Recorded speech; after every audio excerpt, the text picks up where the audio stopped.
Man, oh man, oh man. Family, y'all are in for a real special treat tonight. I mean, I got somebody in the building, powerful, and trust me, y'all gonna love this tonight. Y'all familiar with the sister Uma? Yeah, she was on the other brothers channel and they was going in. Well, that was the younger sister. I brought in the big dog, the heavy sister, the top one, family. You know what I'm saying? You got to go for the top when you want the real information. You got to go to the elderly sister if you really want the true information. And I speak of none other than Sister Leah in the building. What's going on, sister? How you doing? Say that again, because you was on mute. I just unmuted you. How you doing? I'm doing pretty good. And yourself? I am highly blessed, I must say. I am thankful. Man, let the people know who you are. Introduce yourself. Leah, everybody know me as Leah York. I've been in and out. Most people know. I've had a little bit of, I always tell people, I've had a little bit of all the lives, community, Ansar. I mean, even in the street. I don't hide that. Everybody know. Everybody that knows me know I'm upfront. I'm not going to dodge anything. It is what it is. I'm here for the truth. I'm here to tell everybody what it truly is. Those that know, they know. Those that don't, you're falling for the tricks. All right, we're gonna get right into it. It's been a lot of crazy things going on this past weekend and bringing it into the week. Right. With your little sister. Talk to us, man. Your sister Uma was on another platform recently and spoke about her siblings. How much was truthful and how much was fabricated according to your perspective? I would say 70% of it was lies because 70%? That's 70%. A lot. 70%. Wow. The thing is, and I say 70% because she's not telling the whole story and what happened. She has her perspective of what happened. Let's keep in mind when we left Ansar, it was 89, between 89 90. You figure all of my mother's kids are 3 years apart because she's not the only child. I'm the oldest between my father and my mother. And you figure if I was 9, she was 6. How much do you really remember? How many people can really say they remember something from when they were 6 years old? Unless something traumatic happened to you. Now, to bring clarity to this and to show that you know exactly what you're talking about, this is the same sister from the same mother. You both have the same mother. We have the same mother, the same father. Okay. And I'm going to dive into that whole story. I saw people on the internet saying, where was her mother? Her mother was there, but y'all going to hear more about that. Okay. So talk to me about she also made some broad statements about your father organization and its members creating a pedophile and molestation culture within the organization. How much of that is accurate from your perspective? I would say a lot of people were touched, molested, however you want to do it. Mm-hmm. I'm not going to say that they bred them.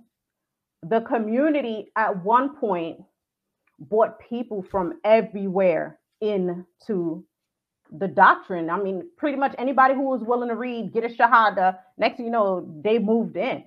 Nobody bothered to do, and I mean, the internet wasn't as it is now. So you can only go by what people said. They went through a physical. If they passed the physical, they were good. And these were people from all different walks of life. I mean, it was crackheads that moved in. It was people that were streetwalkers that moved in. It was people that was drug dealers, thieves. I mean, name them. But then again, you also had people who were doctors, nurses, educators. You know, let's just not paint the picture that it was all bad. Of course, like in every situation, you're going to have some people that's just going to taint anything. Mm-hmm. Okay. Talk to us about your relationship with your father, with Pops. How was your relationship with your father? My relationship with my father. My father and I had a different type of relationship. Of course, all of his kids are going to say that they had a different relationship because that's exactly what it was. But let's just be for real. Out of all of 89 of his kids, he truly had a real relationship that I know of with maybe about 12. And I'm just being realistic. And when I say a relationship with the close relationship, I mean they were able to communicate with him. They were able to visit him. They were able to just walk up to his house without anybody questioning, you know. And Uma wasn't one of them, but we're gonna get into that.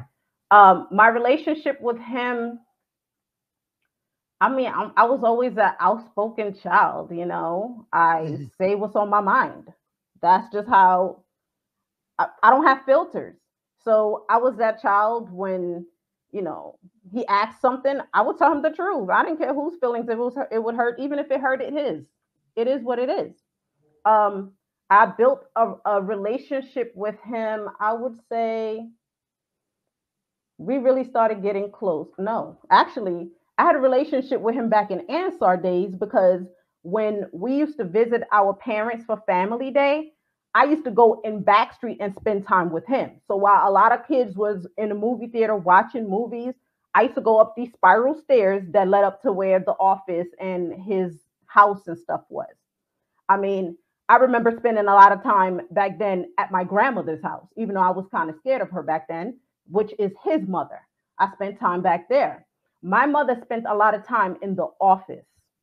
So when you talk about a lot of people, um, you know, knew everything that was going on, if you stayed in the books, you stayed in the office, you kind of didn't. I mean, that's Mhm. my mother stayed, she always worked. She stayed focused on her work. Um, when I was about 19, my father, I mean, he had my cell phone number, I had his. And one day he called me and said, "Hey, Leah, I need you to come to Athens." And I'm like, okay. You know, I used to go and visit him frequently. I would go up to the land either every other weekend or every weekend. At that time, I lived in Columbia, South Carolina. And I said, okay, I went up there, visited him, and he was like, "I bought you something." And I'm like, "What?" He was like, "Here's some keys." And I'm like, "Keys for what?" He had bought me a car and then gave me money for my insurance. And he was like, "Now you don't have an excuse not to come and see me." That's the type of Mm. relationship I had with my father. Right. Shout out to Chuck Morgan. Let me give my brother Chuck Morgan a shout out for bringing this and making this interview happen, man. And of course, Morpheus, my brother Morpheus. So, yes, let's continue to go on being that we on this topic first before you really get into the meat of what you really want to talk about. Um, did you or any of your siblings know that your father was molesting? And when you found out, how did that impact really hit you? I'm not going to say we all really knew. Some might have. Mhm. When we talked about it, we talked about it amongst family. It wasn't at a point where, you know, everybody knew. If Right. you heard about it, it was like a hearsay or somebody else who might have said they were victims because we all grew up together. It was a small community. I mean, when you talk about grew up together, we all shared the same crib together.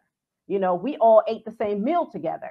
We all got beatings together. Like you talk about a community, most people can't even imagine. And when I try to explain people my life, most people be like, right, they don't believe me, you Mhm. know. But of course, me coming out in the world, I see why, you know. So when you hearing people that you grew up with say what happened to them, I mean, what can you do? He was a powerful person back then. That's like somebody trying to go up against the president, and you're like, "I'm taking you down. Good luck."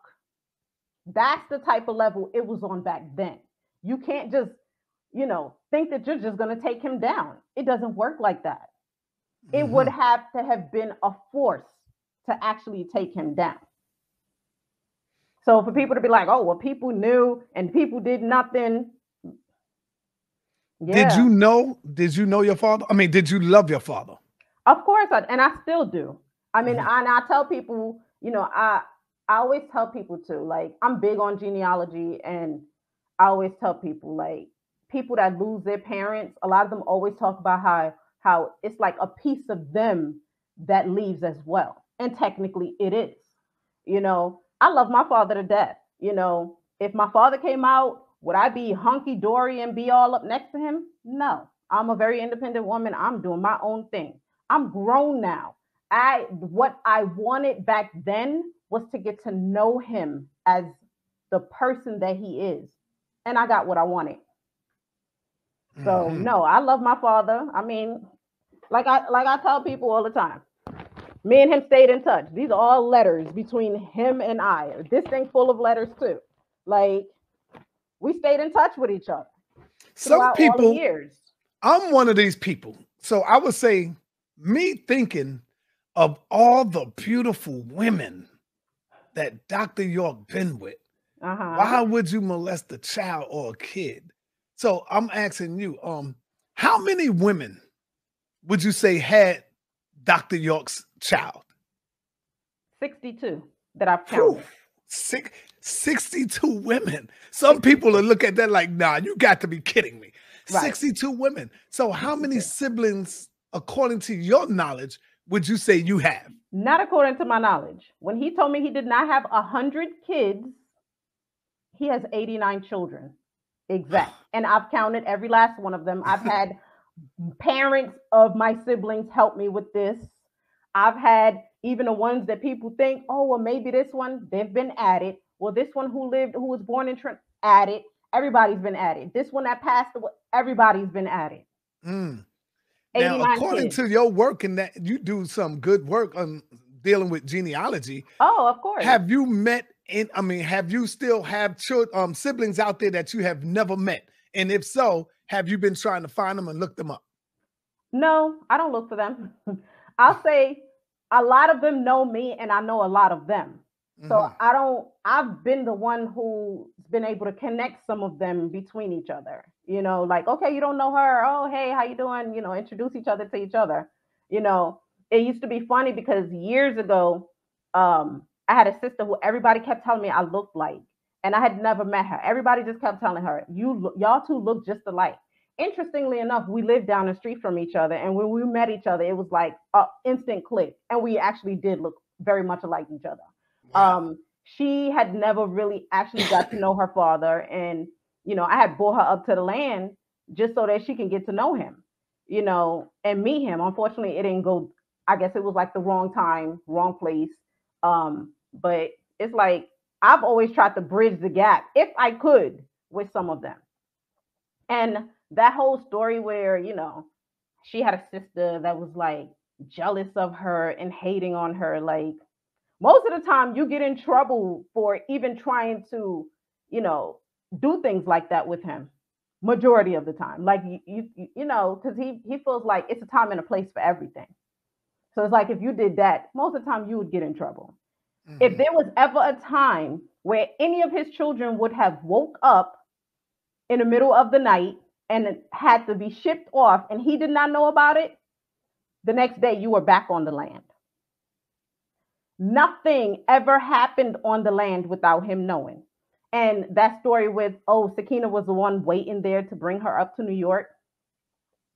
If everybody who knows Sakina, and I'm sure a lot of people in this group if they ever met her, anybody that knows Sakina knows she's not transporting anybody off the land without the say so of or word from Pops. It just doesn't happen like that. Shout Sakina's out to not Sister doing it. Sakina. I've known Sakina very well, and I know she's about that money and she's about her paper, rightfully so. Me and her have worked for a while. I think maybe 4 or 5 years. She would come down and get a lot of DVDs from me, and I would give it to her wholesale, and she would take them back and get it in. So she definitely was about her paper. Shout out to Sister Sakina. Let me ask you, did any of the your brothers and sisters get treated differently or treated better than the others that you know of? Yeah, just like any parent. I mean, I only have two kids, so I can't even say I favor one over the other, even though they might have a different story. My mother Right. had five kids. We all can say she favored one over the other. You know what I mean? It's all everybody's perspective. And at the same time, why would you expect her to treat you I mean, like, I wouldn't expect my mother to treat me the same way that she would treat my brother. Like, I gave my mother hell. You know what I Who mean? got treated the best and who wore the crown? Out of my mother's kids, Yes. I would Well, say let's my say out of all of your siblings that you know of, that was around your circle. which one of them wore crowns at they all had Who different got periods. treated the best and wore the crown? Okay. They all had different periods of time. Mm-hmm. I mean, I would say my oldest brother did, my oldest sister did, Jake definitely did at a period. Let's just be for real. Um, like we all did as I'm not gonna say we all did at some point. I mean, my time didn't come until much later. You know, um, all his kids, all of them just didn't have that relationship with him though. So it's a little hard for me to explain because he would even talk about how some of the kids' relationship was impacted by their parents. So if one child, he used to say, so, there was different groups of the mom. He used to say, you know, some of them were intelligent. Some of them he met as Dr. York. They were groupies. Some of them, you know, they were just, he used to call them space cadets because they were just into the books and ooh, they were spaced out. Um, so it's, I mean, they all for the 12 that I say that has had relationships with him over the years, I would say they all did at different times. It depends on who was there, who was accessible, how close they were. I mean, if he wanted you, he'd fly you in town. If he wanted to see you for the weekend, he'd fly you in town. How many of them can really say he flew them into town? Not many of them can.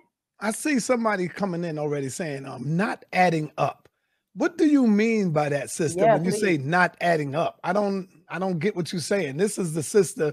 This is one of his oldest daughters here. And so let me ask you this. When I look at your sister's interview, I would assume that she was treated like the worst human being on earth, the way she tells the story. Who would you say was treated the worst out of all the siblings under your mother? Yes. Definitely not her. Okay. She only lived on the land 4 months. 3 months. Four months? I'll say 3 to 4 months is how long she lived on the land. Mm-hmm. And during the time that she was on the land, she was so busy. It was two of his other kids. They're very all close, similar to age. She was too busy trying to fight for his attention and his love from the other 2 kids. So it's like, I mean, what do you do in a situation like that? I mean, how do you try to please, you know, all of your kids who are at the same age? I mean, you can't. It's a lot of kids. Everybody know that. It's a lot of kids.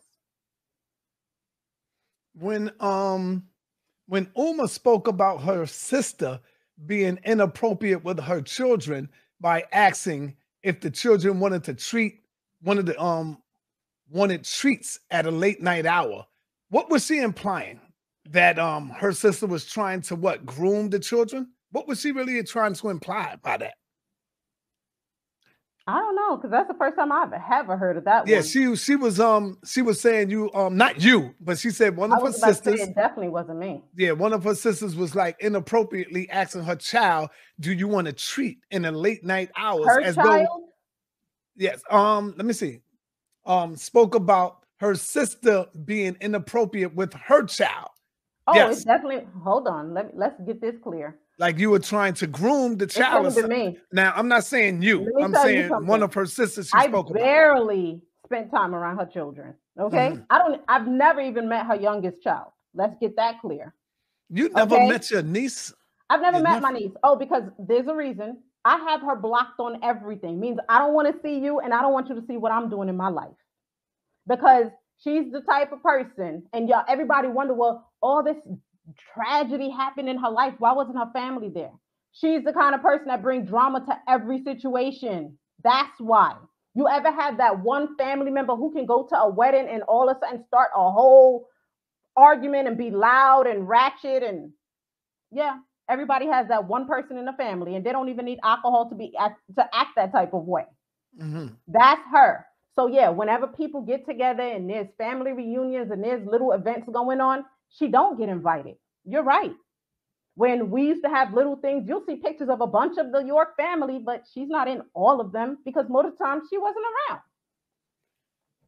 I mean, like I said, she's the type of person who brings drama to almost every situation. You can't just come to a situation and just chill out.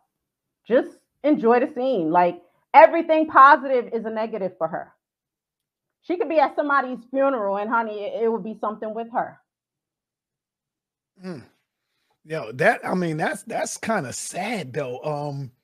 Because I don't really know what happened, but when was the last time you seen your sister?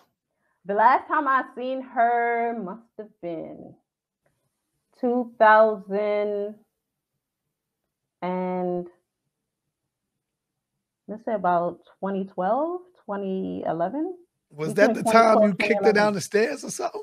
I did, because first of all, I'm the type of person, everybody know me. I can dislike you. I can all types of stuff. I'm not going to sit up there and talk mess about any of my nieces, any of my nephews. To me, it's certain things that's like off. You don't do that. You don't date any of your siblings, whoever they dated. You don't talk about your nieces and nephews. I don't even like, if I got to deal with them, I let their parents deal with them. That's just like the type of person that I am. So we were walking up the steps in Bushwick, 717, and my brother had just had hip surgery, and he was behind her. Mm-hmm. And this has been an ongoing situation with her. Everything was nitpicked. We had just come from somewhere. And she said some foul stuff about my daughter. I turned around and kicked her right down them flights of steps with my brother behind her. And I apologized to him after it. But that's how much she'll make a person snap, literally. Like you'll be sitting in jail, regretful. Well, maybe not regretful, but you'll be sitting in jail messing with her.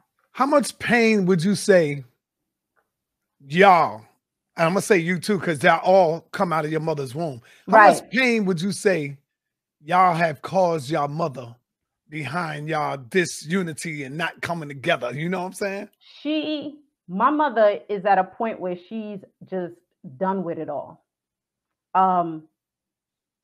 She's like, as far as, that one is concerned, she's done.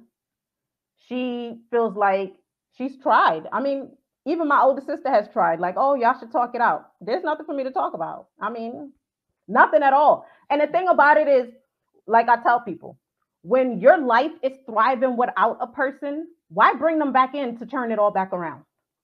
Do your older sister get along with Uma? Yeah, she does. Okay.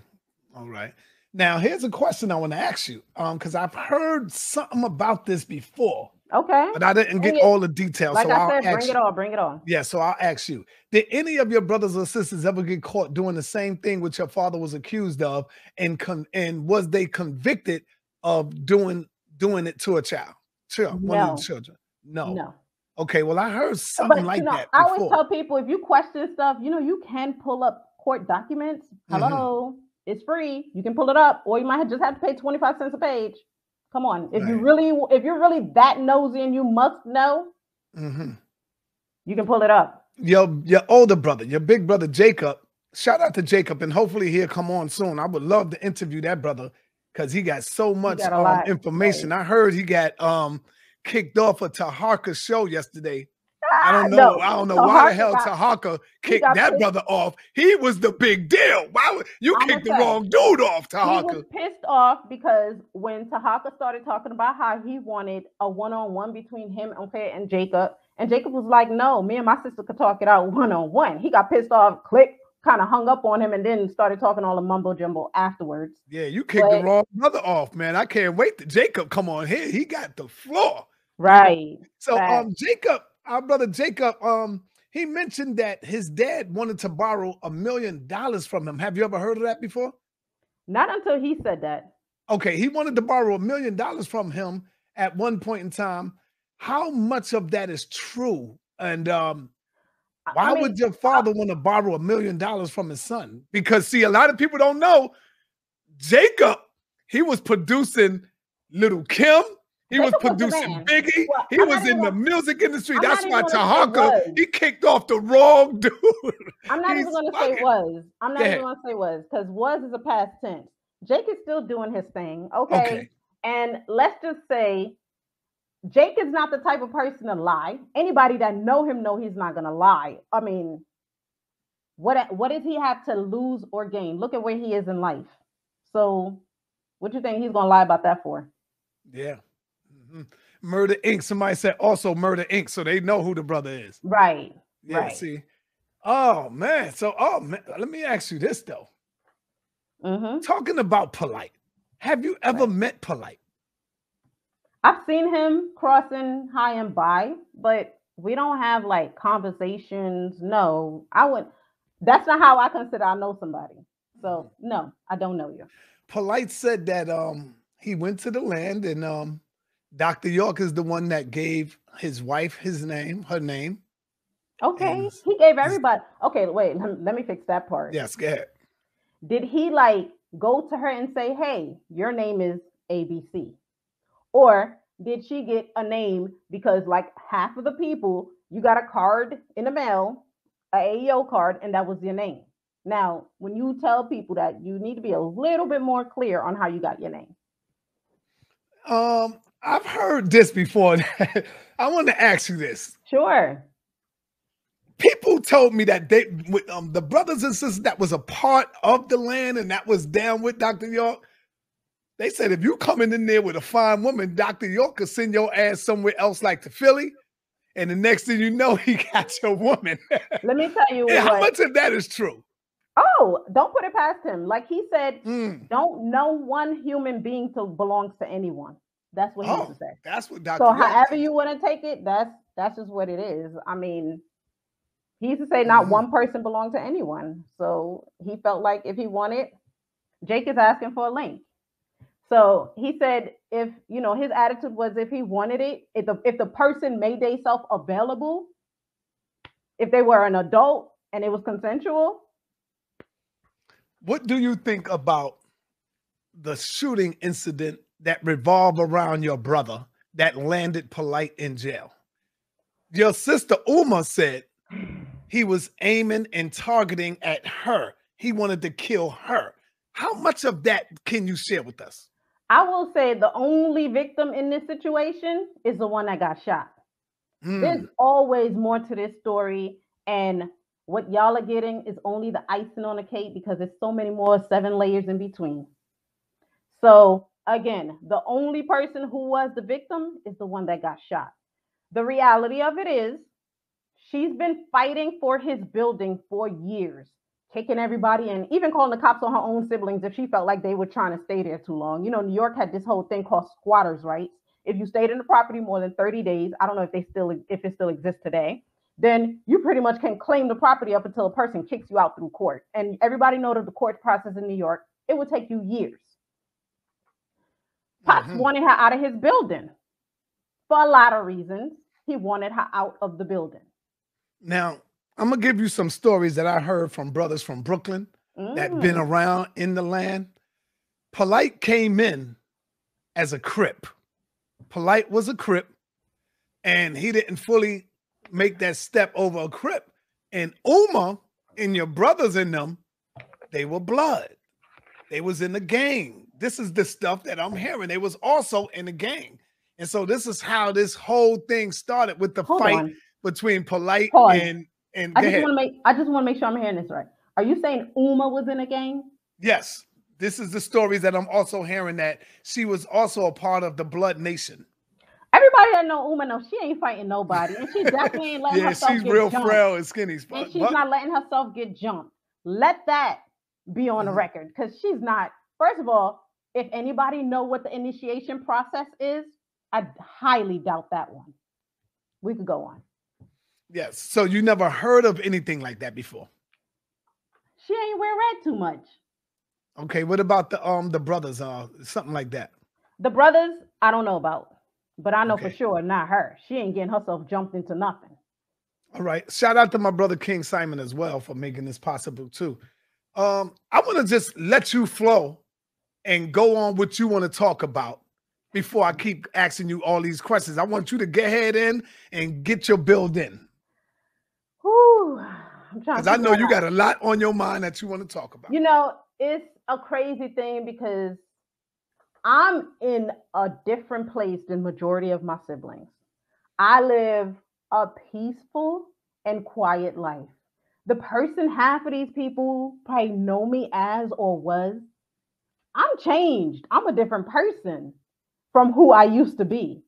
I mean, that rowdy Leah is different. That, don't don't care attitude is different.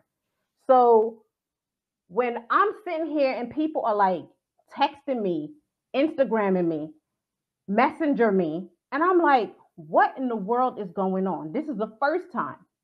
And I'm like, in my head, okay, I wasn't mentioned. Cool. But the disrespectful part was, nobody cared about her. She was in foster care. Yeah, the story behind that is that she called the cops on her own mother. She must have been about either 15, 16, between that age. She called the cops on her own mother and told them that she was starving. No food was in the house. When they came in the house, they opened up cabinets and fridge. My mom used to be on some health nut stuff. If you, that's just how she was. You eating black rice instead of white rice. Like, that's just how she is. And when they opened up, Jake needs the link. And when somebody said Jacob wants to come in, he's trying to get if you want to come in, Jacob, what I'm going to do is post the link in the chat. All I want is Jacob to come in. I'm not letting nobody else in. And I hope you got your name on it, Jacob, so I could know who you are. All right, brother. So she called the cops on her mother, and the cops asked her. Hold on for 1 minute. The link is in the chat, Jacob. So click that link, and you should be able to come right in and join this build. Go ahead, sister. They told her she has two options: foster care, or you could stay here. Okay, she ended up in foster care. So what do you think she chose? So you divorced your own family at this point. So when you out here looking for support from family, remember, you divorced them. You sit up there and you talk about, or you let people drag your mother as if she wasn't there. No, your mother tried a lot for you. You talk about how people keep not wanting to deal with you. You really do have a mental health issue. People that know you know that. As much as you're like, I'm not diagnosed, I'm not on medication. A lot of people running around here not on medication and got issues, boo. So the reality of it is, you need to go talk to somebody, because your issues is deeper than your mother, is deeper than your father, is deeper than even Polite and all this other stuff that you have going on. So when you talk about a lot of people not supporting you, look at your history. Look at how you cheated your own siblings. Look at how many of your siblings you called the cops on. How many of them went to jail because you called the cops on them? So how you expect people to just treat you and forget? Like, I'm not the type of person to forget. So that's definitely out the question. Let me ask you, she never spoke to you about Polite and why Polite tried to kill her? This is crazy. I think a lot of people have the timeline. This happened in 2007. This is almost 14 years ago. And I'm just hearing about this on Tahaka Show. A lot of people just hearing about this. This wasn't, it's like if you didn't live in New York among Sakina and their crew and knew what was going on, you kind of didn't know that even happened. So it's like she makes it seem like everybody knew. Everybody didn't know. The only reason I knew was because after the incident, she called me on my cell phone. At this point, I'm living in Georgia. Who's going to go all the way? Do you remember what she said when she called you? She told me that our half brother was shot. I'm sorry. He's my oldest sister's brother. We don't share the same mother, same father. But as you know how communities are, he's still our brother. But she turned around and called and was like, he got shot. I mean, what was we in a whole different state? What was we gonna do? Do you know how Polite was able to beat that case? Because he said that he defended himself in there. Oh, well, good for him. I didn't know that. Do you know how he beat that case? You think he snitched or anything? Or? I mean, that's like I'm just asking. I don't know. No. Sorry, my face expressions tell all. I'm not gonna say he snitched. I mean, because who would he have to snitch on to get off on a charge like that? I mean, it wasn't even no proof that it was him, because everybody kept saying it was the other person who he was with that did it. So right. Why would he have to turn around and tell? And I mean, if I know I didn't do something and I felt like I could beat my own case, I'd stand up for my own self too. Did she ever come to you and told you it was meant for her? Like he targeted her? Never. Oh, so I don't, yeah. All right, let me take a time out to introduce Jacob in the building. What's going on, my brother? Peace to you. Peace. What's up, brother? How you doing? I'm good, man. All wise and civilized. Glad to have you in the building, man. Okay. All right, cool. I'm here to support bro. myself. Hey, bro. Thank you. How you doing? Good. Is it anything that you would like to add on to what your sister is talking about? I have no idea about that particular incident at all. First time I've ever heard about that incident was last night when Umkhair brought it up. I had no idea that incident happened. I knew nothing about it. All I did was I was very clear with her that if she believes that my father and our father did not sanction that, then she doesn't know him very well. And truthfully, she really doesn't. So, he has 100 children, right? So like I said, many people were put in many tiers in his life, right? So she probably wouldn't have understood his personality. She's probably been around him 6 months out of her whole life, Mm-hmm. So, he'll pretend that he didn't know, he did know, he did. Like, I don't know if he's sanctioned for somebody to shoot her, you know what I'm saying? But I'm sure he probably asked people to remove her. By any means necessary. By any means Hold necessary. up. Say that part one more time. By any means necessary. No, not that part. Before, what Jacob was saying. What I'm saying is I don't know if he sanctioned anyone to shoot her or shoot anybody, but I'm sure he told them to remove them. Because I've seen him do that before many a times. Now you're saying who told who to remove them? My father probably told them to remove Umkhair. He did not want her living there. I've seen him do that to other siblings of mine and other people. We gotta make sure it's clear, because now it sounds like, and this is what people will try to say, Jacob, yes, that your father put a hit out on his own daughter. I don't know if he put a hit out on his own daughter. I don't know if that put it. So, I think that he probably said have her removed, and I think other people did what they thought, because he's if you know about the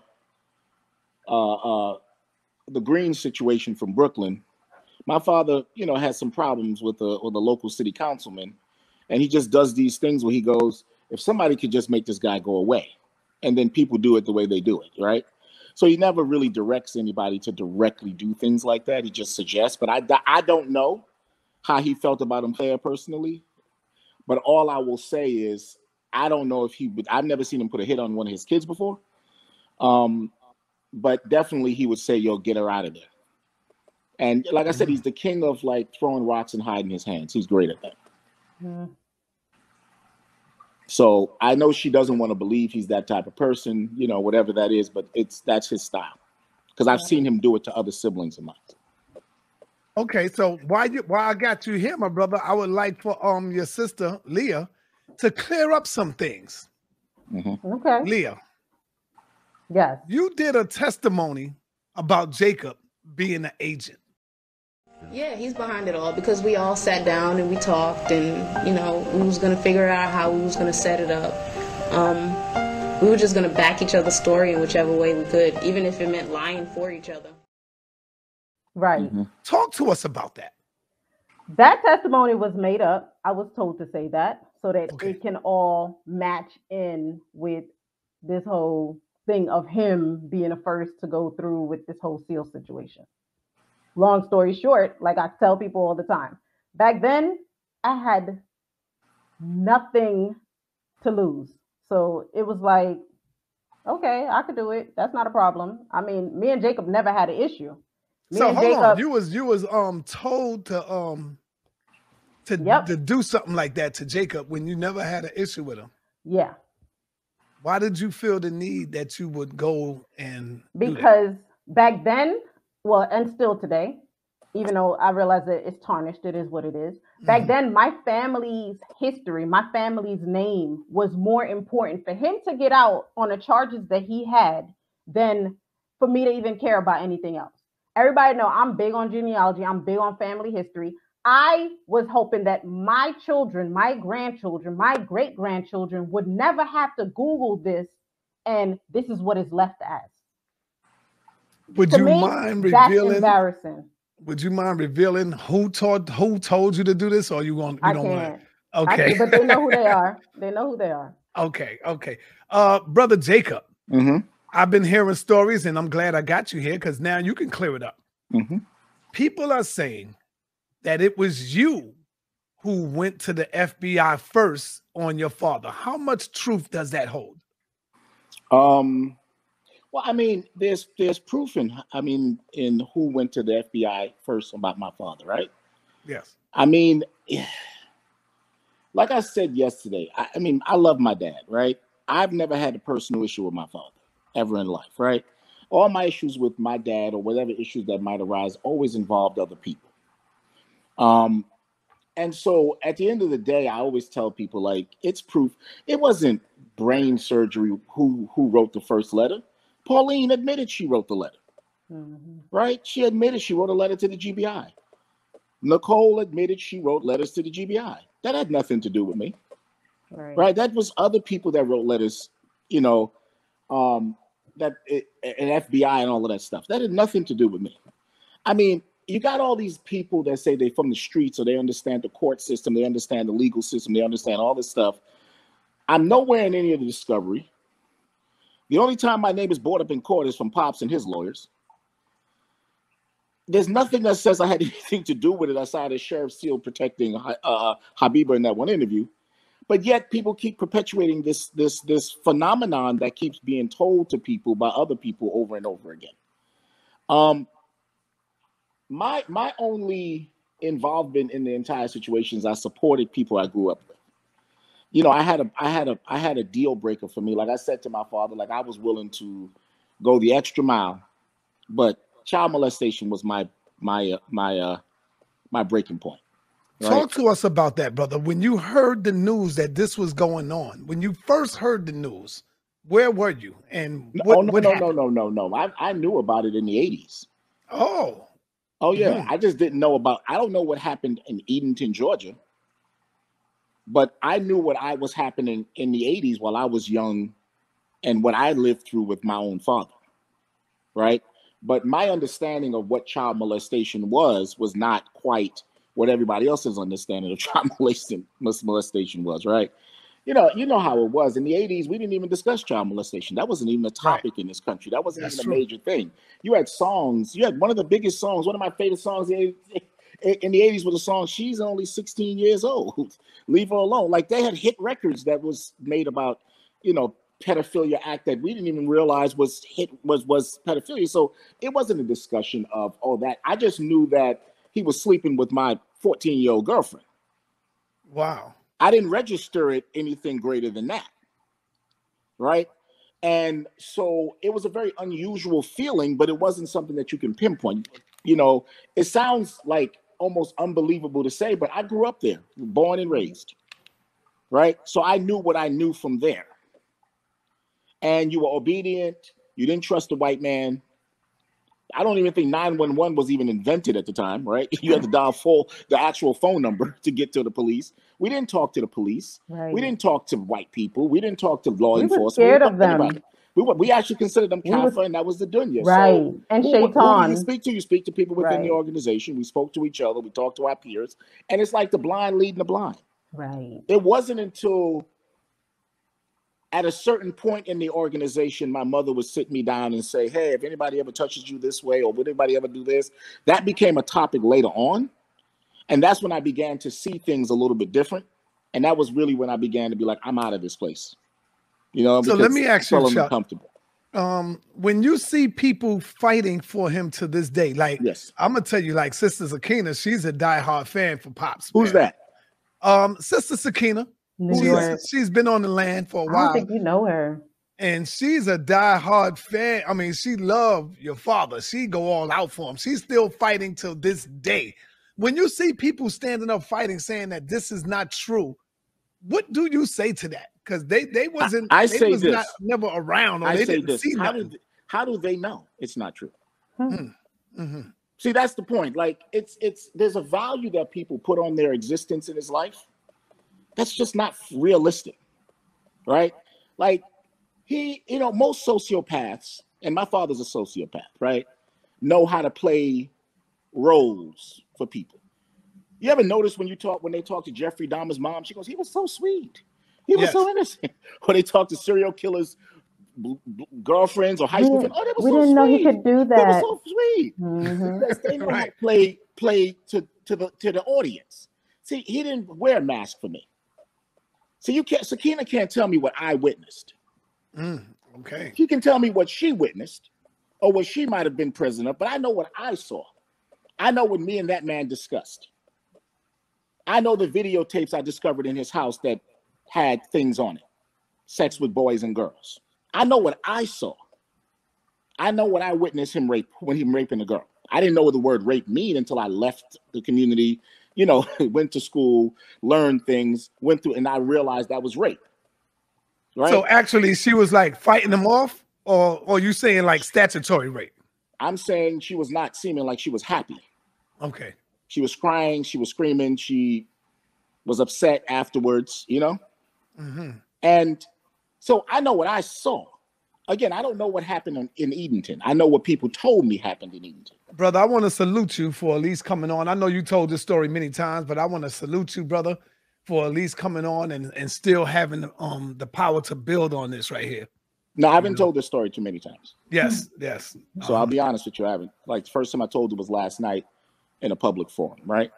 But I appreciate it. But brother, like honestly, I tell people all the time, like one of my biggest nightmares in my life is that I did not in the 80s know that I could step up and stop this man from being the monster he is.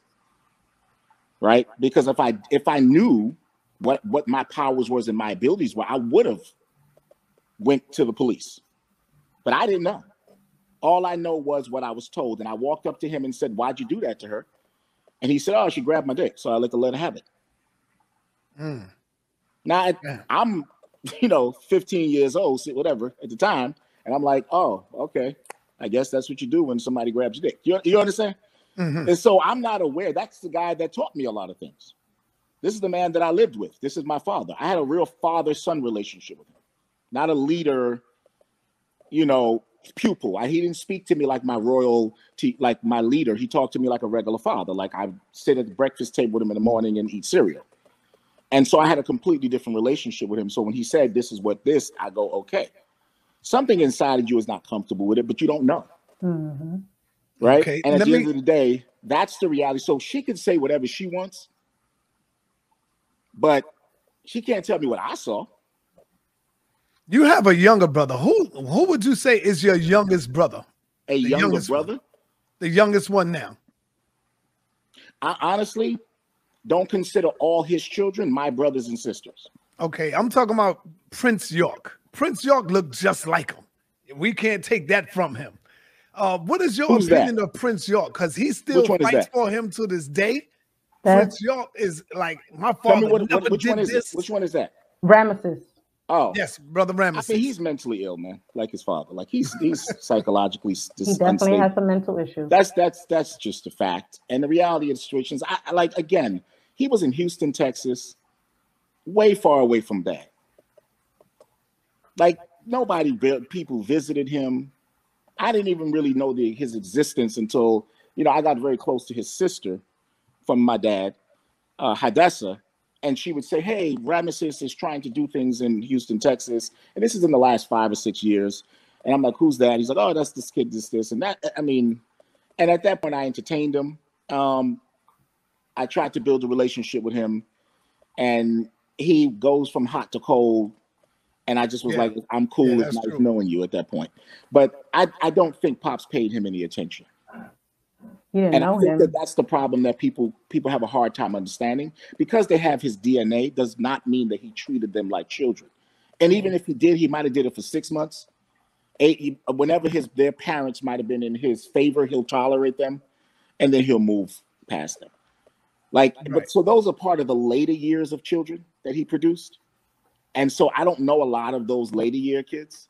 So I'm not going to knock them, but if you were born past them, if you were, very young in the late 80s or 90, I don't know who you are unless we've met in the recent years. I might have met a couple of them, but I really don't know too much about those guys. I know that when he went hot and cold on me, I reached out to his sister, and she said he's unstable. And I was like, all right, cool. And I'll leave that alone. Because I know my dad has mental illness.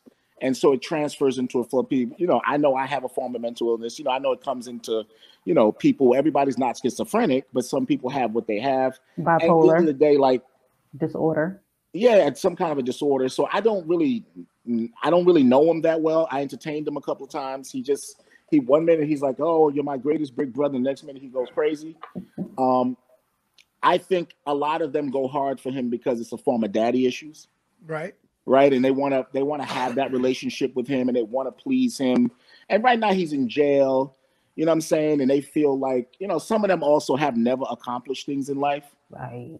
So it's easy to call yourself Prince York, so you have something to attach yourself to, right? So you can be, and obviously you want to be great, and you want an audience to be great for, so you need to fight for a legacy or make sure you say he's innocent, so you feel important because you didn't go out and do anything with yourself.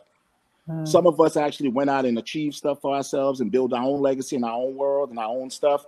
And some of us didn't. And usually you'll find that the majority of ones that didn't are the ones that go the hardest because they feel like they're entitled to a legacy of something.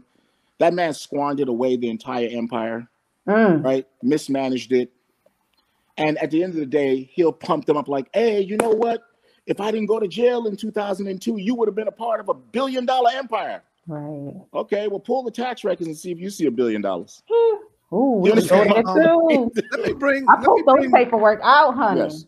Let me bring Leah back because I know she got a lot that she want to get off her chest. Let me tell you. Talk about the let her go. Go ahead, Sister Leah. Let me tell you. So, Uma said how she was paying all the bills in Bushwick. Okay, I got 2 file cabinets in this house. Don't play with me. So, in 2015, if half the people remember, we started a GoFundMe to pay the taxes in Bushwick. The back taxes owed on that house was over $27,000. Uma turned around and, I was stealing money. I didn't need a red penny from it. Obviously, I didn't need it if I was able to pay the credit card debt at once. Obviously, I didn't need it. Okay? One thing. So what I did was, I told everyone, I will pay the taxes if you guys donate to us paying back the back taxes on it, because they were ready to take the building. It wasn't in foreclosure, but they were ready to take the building. A bunch of people donated, and most people see from 2015, I still have all these receipts and everybody that donated. And for everybody who, you know, I was stealing the money, just in case if you don't know, what is that? GoFundMe took $13,000 of that money, okay? Because they charge fees too. And for anybody that overpaid me after the taxes was paid, I sent that money back to them. I don't need a penny of nobody's money. I got my own money.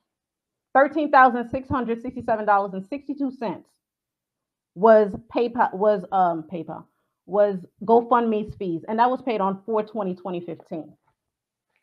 So for all that, Leah was stealing the money, she's in it for the money. There was never 1 penny ever given to me by anybody. Everybody that know me, I've had my first job at the age of 15, and I've always kept the job because I like my own money. So why do you think your sister is doing this?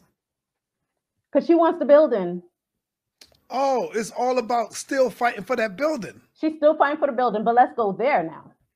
Yes. So originally I was living in Georgia, and I was in constant communication with my father. He would call me. At that time, I was still living in his house in Georgia, what we would call his house, because all of his belongings was there.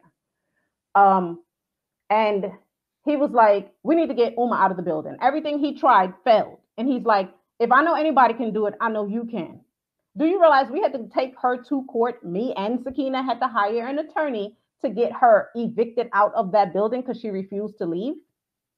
I mean, it was to the point where I was ready to give up on it because we had electricity off, the whole 9 yards, cold nights. But most people that don't know me know if I say I'm going to do something, I'm going to do it. So it was going to get executed one way or another. Yeah, we went through a few court days and everything. My whole thing is this. If he don't want you to have the building, why are you fighting for it? If he wants these people, whoever these people are, to have it, let them have it. I don't care that it's worth $1 million. $1 million really is not a lot of money if you really think about it. You know what I mean? Like, why are you fighting for something that he don't want you to have? And as far as I'm concerned, that so many stuff comes with that building. Like, it's a lot. So why would you fight for it? Who has the building now? Well, I'm not going to say he does. It's in a nonprofit organization's name. Okay. If they're current on their taxes now, I don't know. They seem like they. Let me bring this out. Let me bring this out because she might try to bring it out now. Sure. That you are on here talking. When you were younger, you used to be an exotic dancer. Were you good? I was. Yes, I was. Was the people coming to see you? I had celebrities as clients. Let's not go there. Okay. Now, being an exotic dancer, what made you? Now, you're the daughter of the famous Dr. York. I know, but let me tell you. What made you say, I want to be an exotic dancer? It used to be it was this movie on years ago with this girl who was in I think she was in Saved by the Bell. I saw that TV show and was like, dang, I want to be a dancer. And I did. Up until the age of 21, of course, I quit because I was like, reality set in. It's time for you to become an adult and do real shit. I mean, excuse me. But yeah, that's what I wanted to do. But this is the thing with me. Anything I ever set out to do, I do. I accomplish. I move on. You know what I'm saying? She can't say the same. You can say whatever you want to say about me. Like, my life is great. You were also married at the age of 16. I was an emancipated teenager, actually. Did you have any children? I did. Time? My oldest daughter is now 24 years old, and she's actually very successful and doing great. Beautiful. Beautiful. That's nice. What is your take on polygyny? What do you think about polygyny? Polygyny, yes. Hey, if it works for you, why not? I don't mind if I can find a second wife. I'm doing it. Okay. Right. Okay. We're doing it. Okay. We gonna so you with it. Right. So if another woman wanted to come into your marriage right now, you saying you with it. You ain't got no hangups on that. If we can be cool, good friends, hang the whole 9 yards, I'm not only gonna be, let's just be serious. No, I'm a foodie. I like to have fun. We travel out the country too. My youngest daughter come with me. Like, that's the kind of life we live. So yeah, if I find another person to add on to what we already have, why not? Let's build what we have. Like, they don't make women like you. They don't make a lot like you. Listen, you know? And we like to invest. We invest in crypto. We invest in different things. Like, this is just how we live. But like I said, if I can find the right person to add on to what we have, why not? If my husband want more kids, if he can, why not? Like, I don't care. It don't bother me. I guess, and see, that's the thing. Most people don't understand that my mindset growing up is what I saw. So why would I think that anything different would be wrong? You know what I'm saying? And that's the thing. Like, most people like, how you think that that's okay? You don't mind sharing your man? My husband know my place and I know mine. So why would I be worried? And you're not insecure at all. I'm definitely not insecure, in case if y'all didn't know. I'm definitely not insecure. And overall, I'm his ride and die. So ain't too many people could replace me. Is there anything else you want to say before we bring your brother back in here? Just overall, I just wanted people to know. I saw a lot of people donating to her Cash App.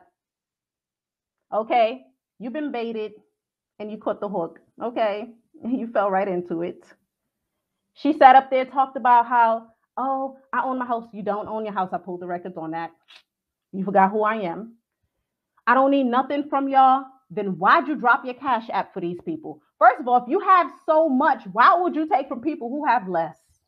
What does that say about your character?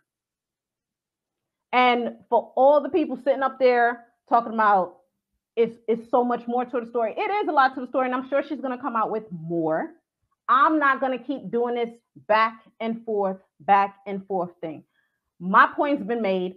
Like I said, she has psychological issues, bipolar disorder. I mean, most of the people, if you took psychology or any of these classes in school, you can pretty much point them out when you see them. She sat up there, and again, dragged her mother as if her mother wasn't there for her. Her mother was there for her. She continuously burned the people who come in her life. How do you keep trying to help somebody who continuously burns you? Yeah.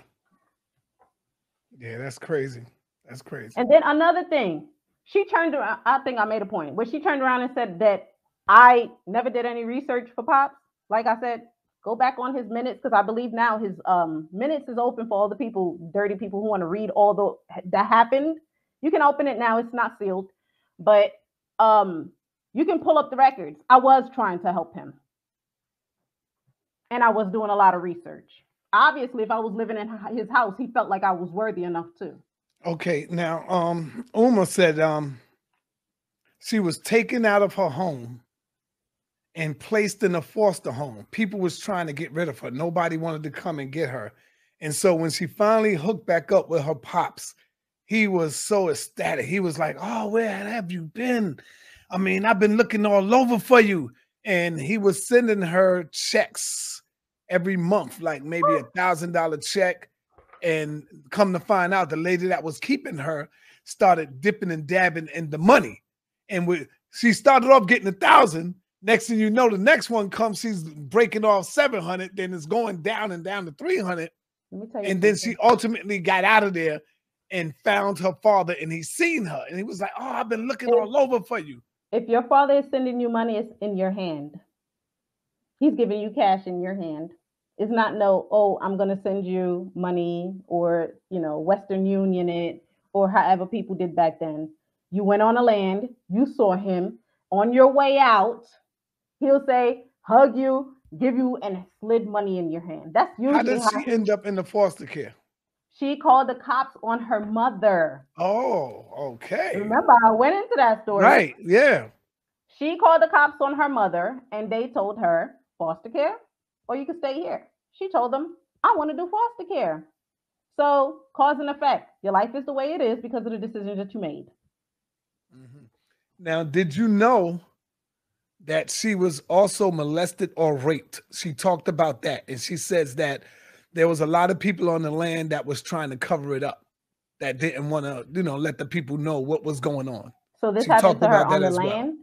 Well, I mean, her own brothers and sisters was covering it up, and it was all over money and stuff like that.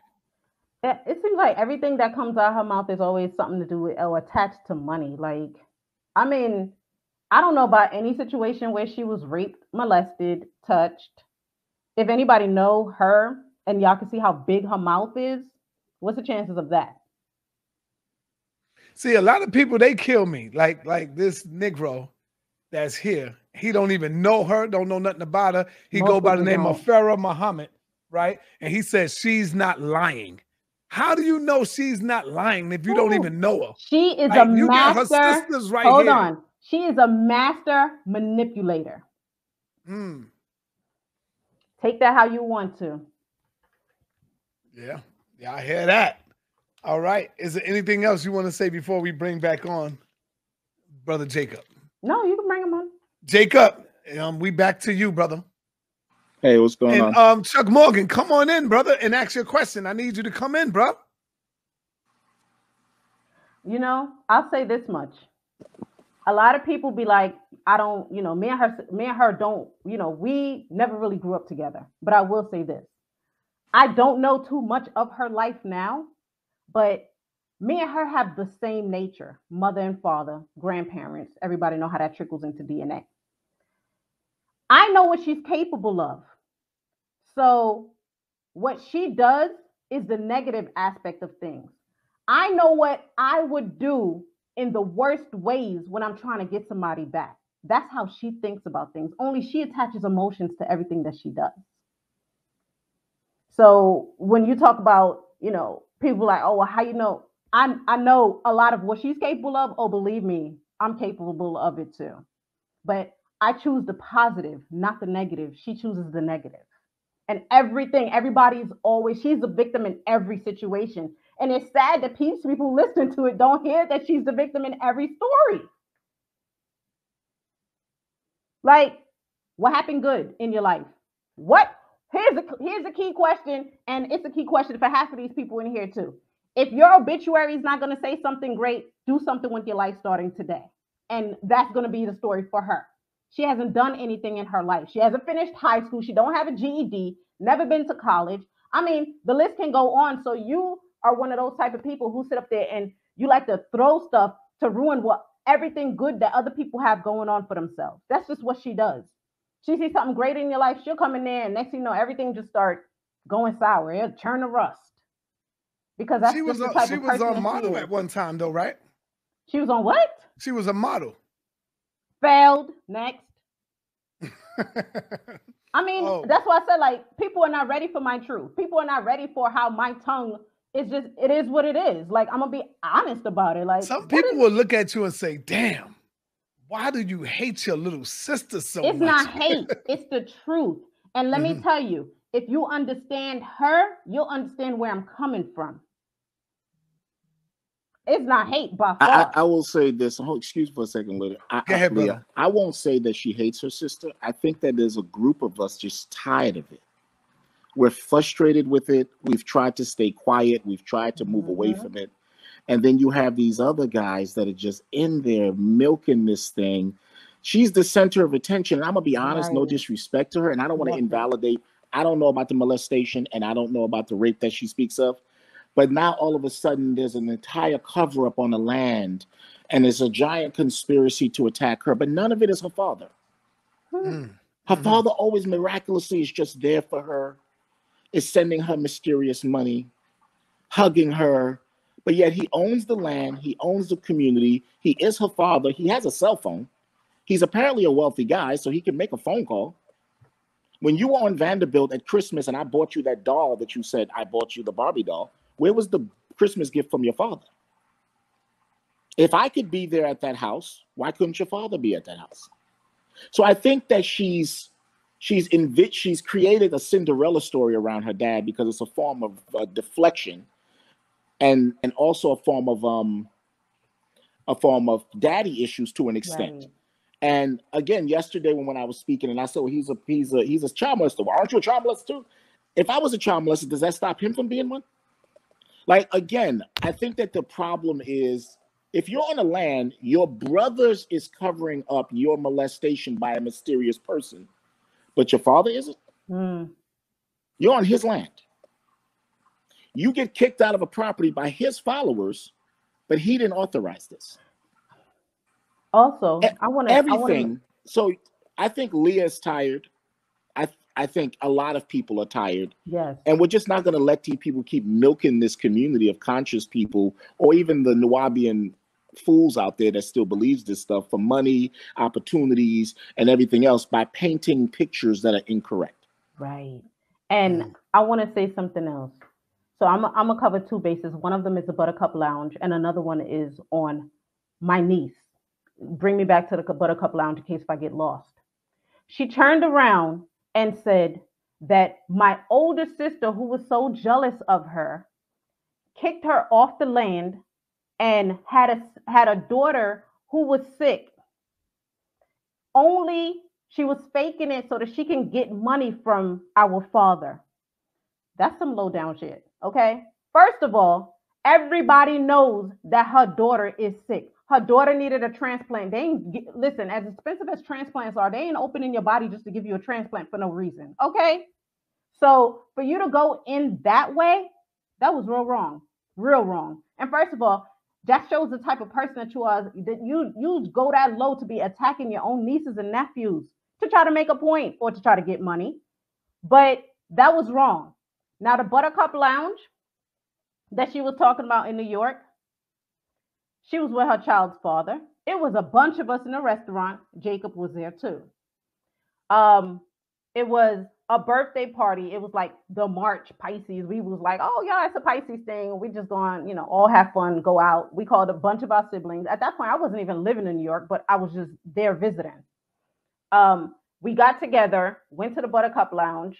You figure she had to be about 17, 18 years old. That discussion had nothing to do with our father. We all had a good time.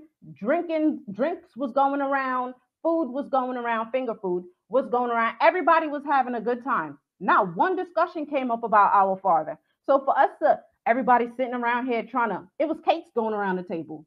No gossip.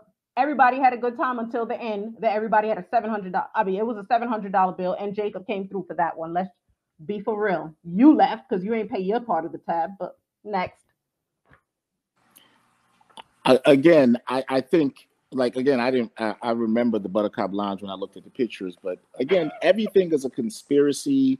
Everything makes her father Pops look like a victim of this giant conspiracy. She's dating one of his followers who she produced a child with. She's living off of that conscious community crew of Nawabians who feed into that. And it's okay to attack me. It's okay to attack everybody else because that's what gives her what she wants. I don't know her. I don't know that she was being a model. I remember Ernest was pretending to be a model manager and he was taking pictures of her when she was underage. But that's the same Ernest that preyed on her elder sister and was dating her sister before that and giving her money inappropriately and grooming her the pimp. But I remember her, from my knowledge, being a sex worker at one point, right? And, you know, that was in recent years, right? I saw stuff on social media. I saw stuff about her being a sex worker. And that's why I unfollowed her on social media, because I never want to see my sisters in compromise, and nephews, nieces. They start putting their butts up. I'm unfollowing them, right?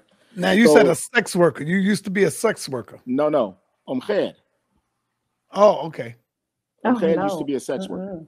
Oh, okay. I mean, Leah, I guess I just found out Leah was a dancer, but Omkhed used to be a sex worker. And it wasn't. So she dealt with. And no body parts was for sale. Get that straight. Well, I don't know if Omkhed sold. A sex worker is a very unique word, but I don't think Omkhed. I mean, strippers are considered sex workers too, but I don't know if Omkhed was selling her body parts, but I heard, I knew that she was a dominatrix, right? So I knew that about her, and these are things that I know, and that again goes back to the psychology of a person that feels no power in their life, and it goes back to all of it, and her dominance of men, is kind of projecting when it comes to her father. Obviously, I went to Columbia, so I get it. I don't take it personal, but what I refuse to do is continually watch people perpetuate this false narrative, as if there's this great hate or there's so anger and this. I don't have one anger. My father and myself communicate, so I don't have a problem. There's no problem between us per se. It's not a. When the last time you would say you spoke to your father? The last time I answered him? Yes. I don't know. I don't want to upset the chickadees, right? Because they get upset because he doesn't acknowledge them. Right. But yeah, it's just we're fine as long as he doesn't start talking weird shit. He starts talking about. I'm glad I said that. I'm going to ask you this, because this is what I believe too. Maybe you can clear it up. Yeah. Maybe you can clear this up. Mm-hmm. When your father was facing the judge, a lot of people would say, "Look at him. He's under the influence of something. They poisoned him or they hit him with a shot." And when I looked at the video, I was also saying, "Damn, yeah, he don't look right. He damn sure look like he's being drugged." How much truth is that, brother? He was scared. Oh, that's what it was. Yeah, he was scared. One of his biggest pet peeves, one of his biggest traumatic experiences, jail. I remember being very young, right? At 709.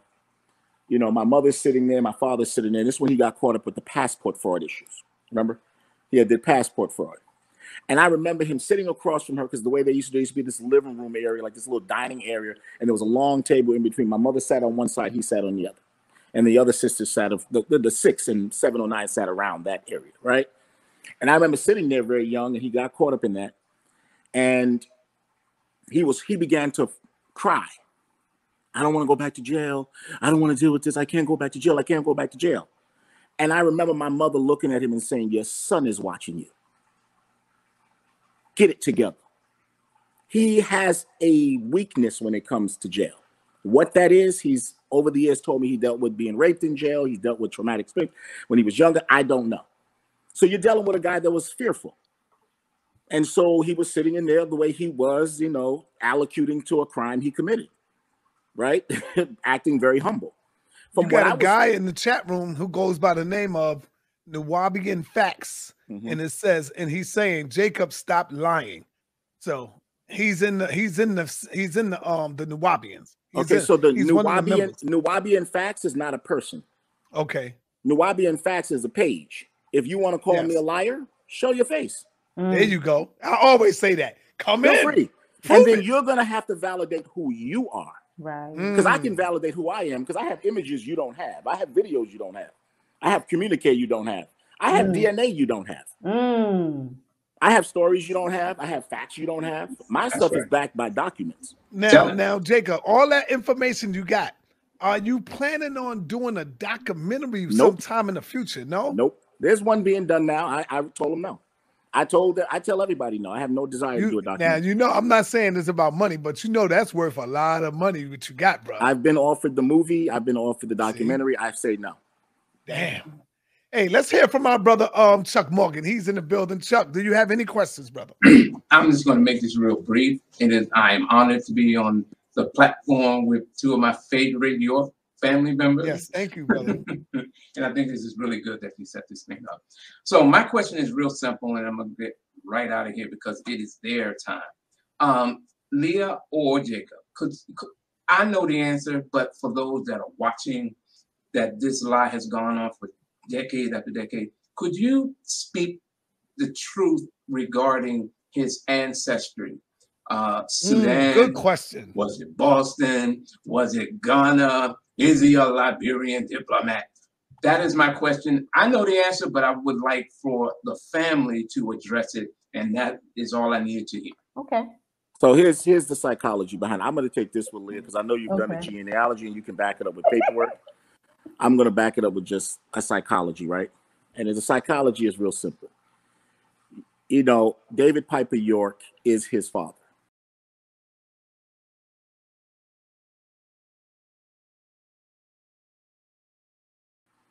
He is not Sudanese. He's not Liberian. He's not Ghanaian. David Piper York is his father. Mary, who became Piper's wife, who he called his mother Fatima, is his mother. There's no ancestry. Now, again, if it's distant, it's distant, right? There's some cool ancestry within America. The Yorks of America are very interesting, but there's no direct ancestry to Sudan outside of the fact that he married into the Sanusi family and had 2 kids there. And my sister Fatima married into a Sudanese, and I had a daughter there. Other than that, there is no ancestries to the Mahdi or anything else. I can take it a bit further. He was born in Boston, Massachusetts, 1945. He claims that David Piper and his mother were first cousins. They were not first cousins. Now, how do I know that? DNA. What I did was I tested his half sibling, who is David Piper's daughter, which means she's not the child of my grandmother, Mary York. And another family member of just Mary York tested, who's very close, which means that them two would share DNA matches, and they don't. 0, 0. They were not first cousins. So all of that the only reason why we share the same DNA, they were not first cousins. They don't share the same DNA. And David Piper is his biological father, or else my half aunt, who is David Piper's daughter, would not be coming up as a half aunt to me. Well, I want to say the reason why I'm doing this, man, is to maybe I could help in some way of maybe healing some of the pain that's been going on between you, my sister, because I know you've been holding this all in for years. And like with me, let me tell you with me, like when I hold a lot of pain in, I end up snapping on the people that I love so much, and they don't deserve that. And so I want to say to you, sister, I don't know how you feel. I said this early on. My life is peaceful. I live in a pretty quiet area, small town. This didn't start coming up until my phone started going off. Like I said, I block her from everything. She can't see me. I care not to see what's going on in her life. And I keep it that way for a reason. As soon as I see possible, I go right in there and block her. So this anger is because she's turning around, and I read a lot of the feeds of people dragging my mother. Half of the people don't know my mother. My mother has taken so many people into our house, and she did not deserve it.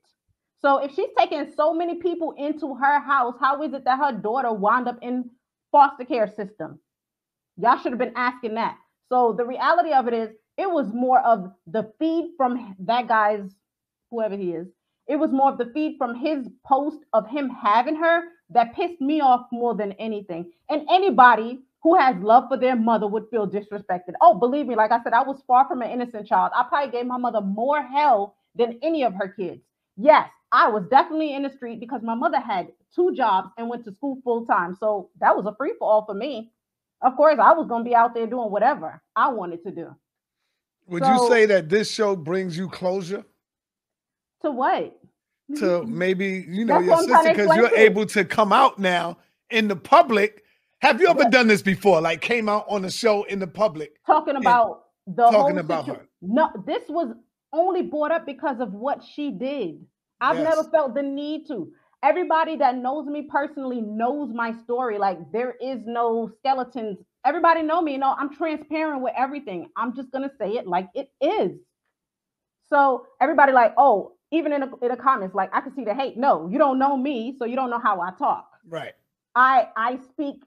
If you know my eyes, then you'll see that that's how I am. I mean, you sound like your mother. I got gestures.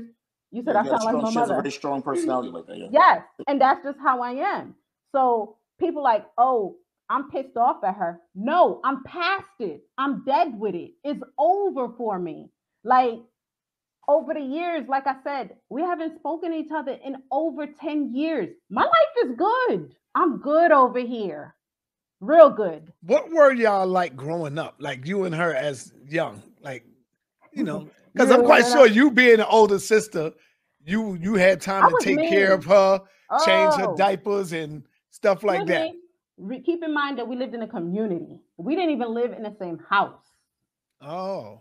We are 2 different age groups, which means that I lived with people in my age group. She lived with people in her age group. Would it be fair to say, I think that's probably where your father failed at, instead of raising y'all together so that y'all could get to love and know each other? Yeah. But because he raised y'all separate and it brought about this strife, like y'all really don't know each other. But hold on. I can't even say that because there's other siblings who have the same mother, same father, and they have a close relationship. So I can't even turn around and say that that's what the cause of it is. It's not. I mean, if I'm sitting up here comparing my relationship to the other siblings who have the same mother, same father with him, then no, I can't say that that's a fair assessment. Have you ever watched The House of Consciousness before?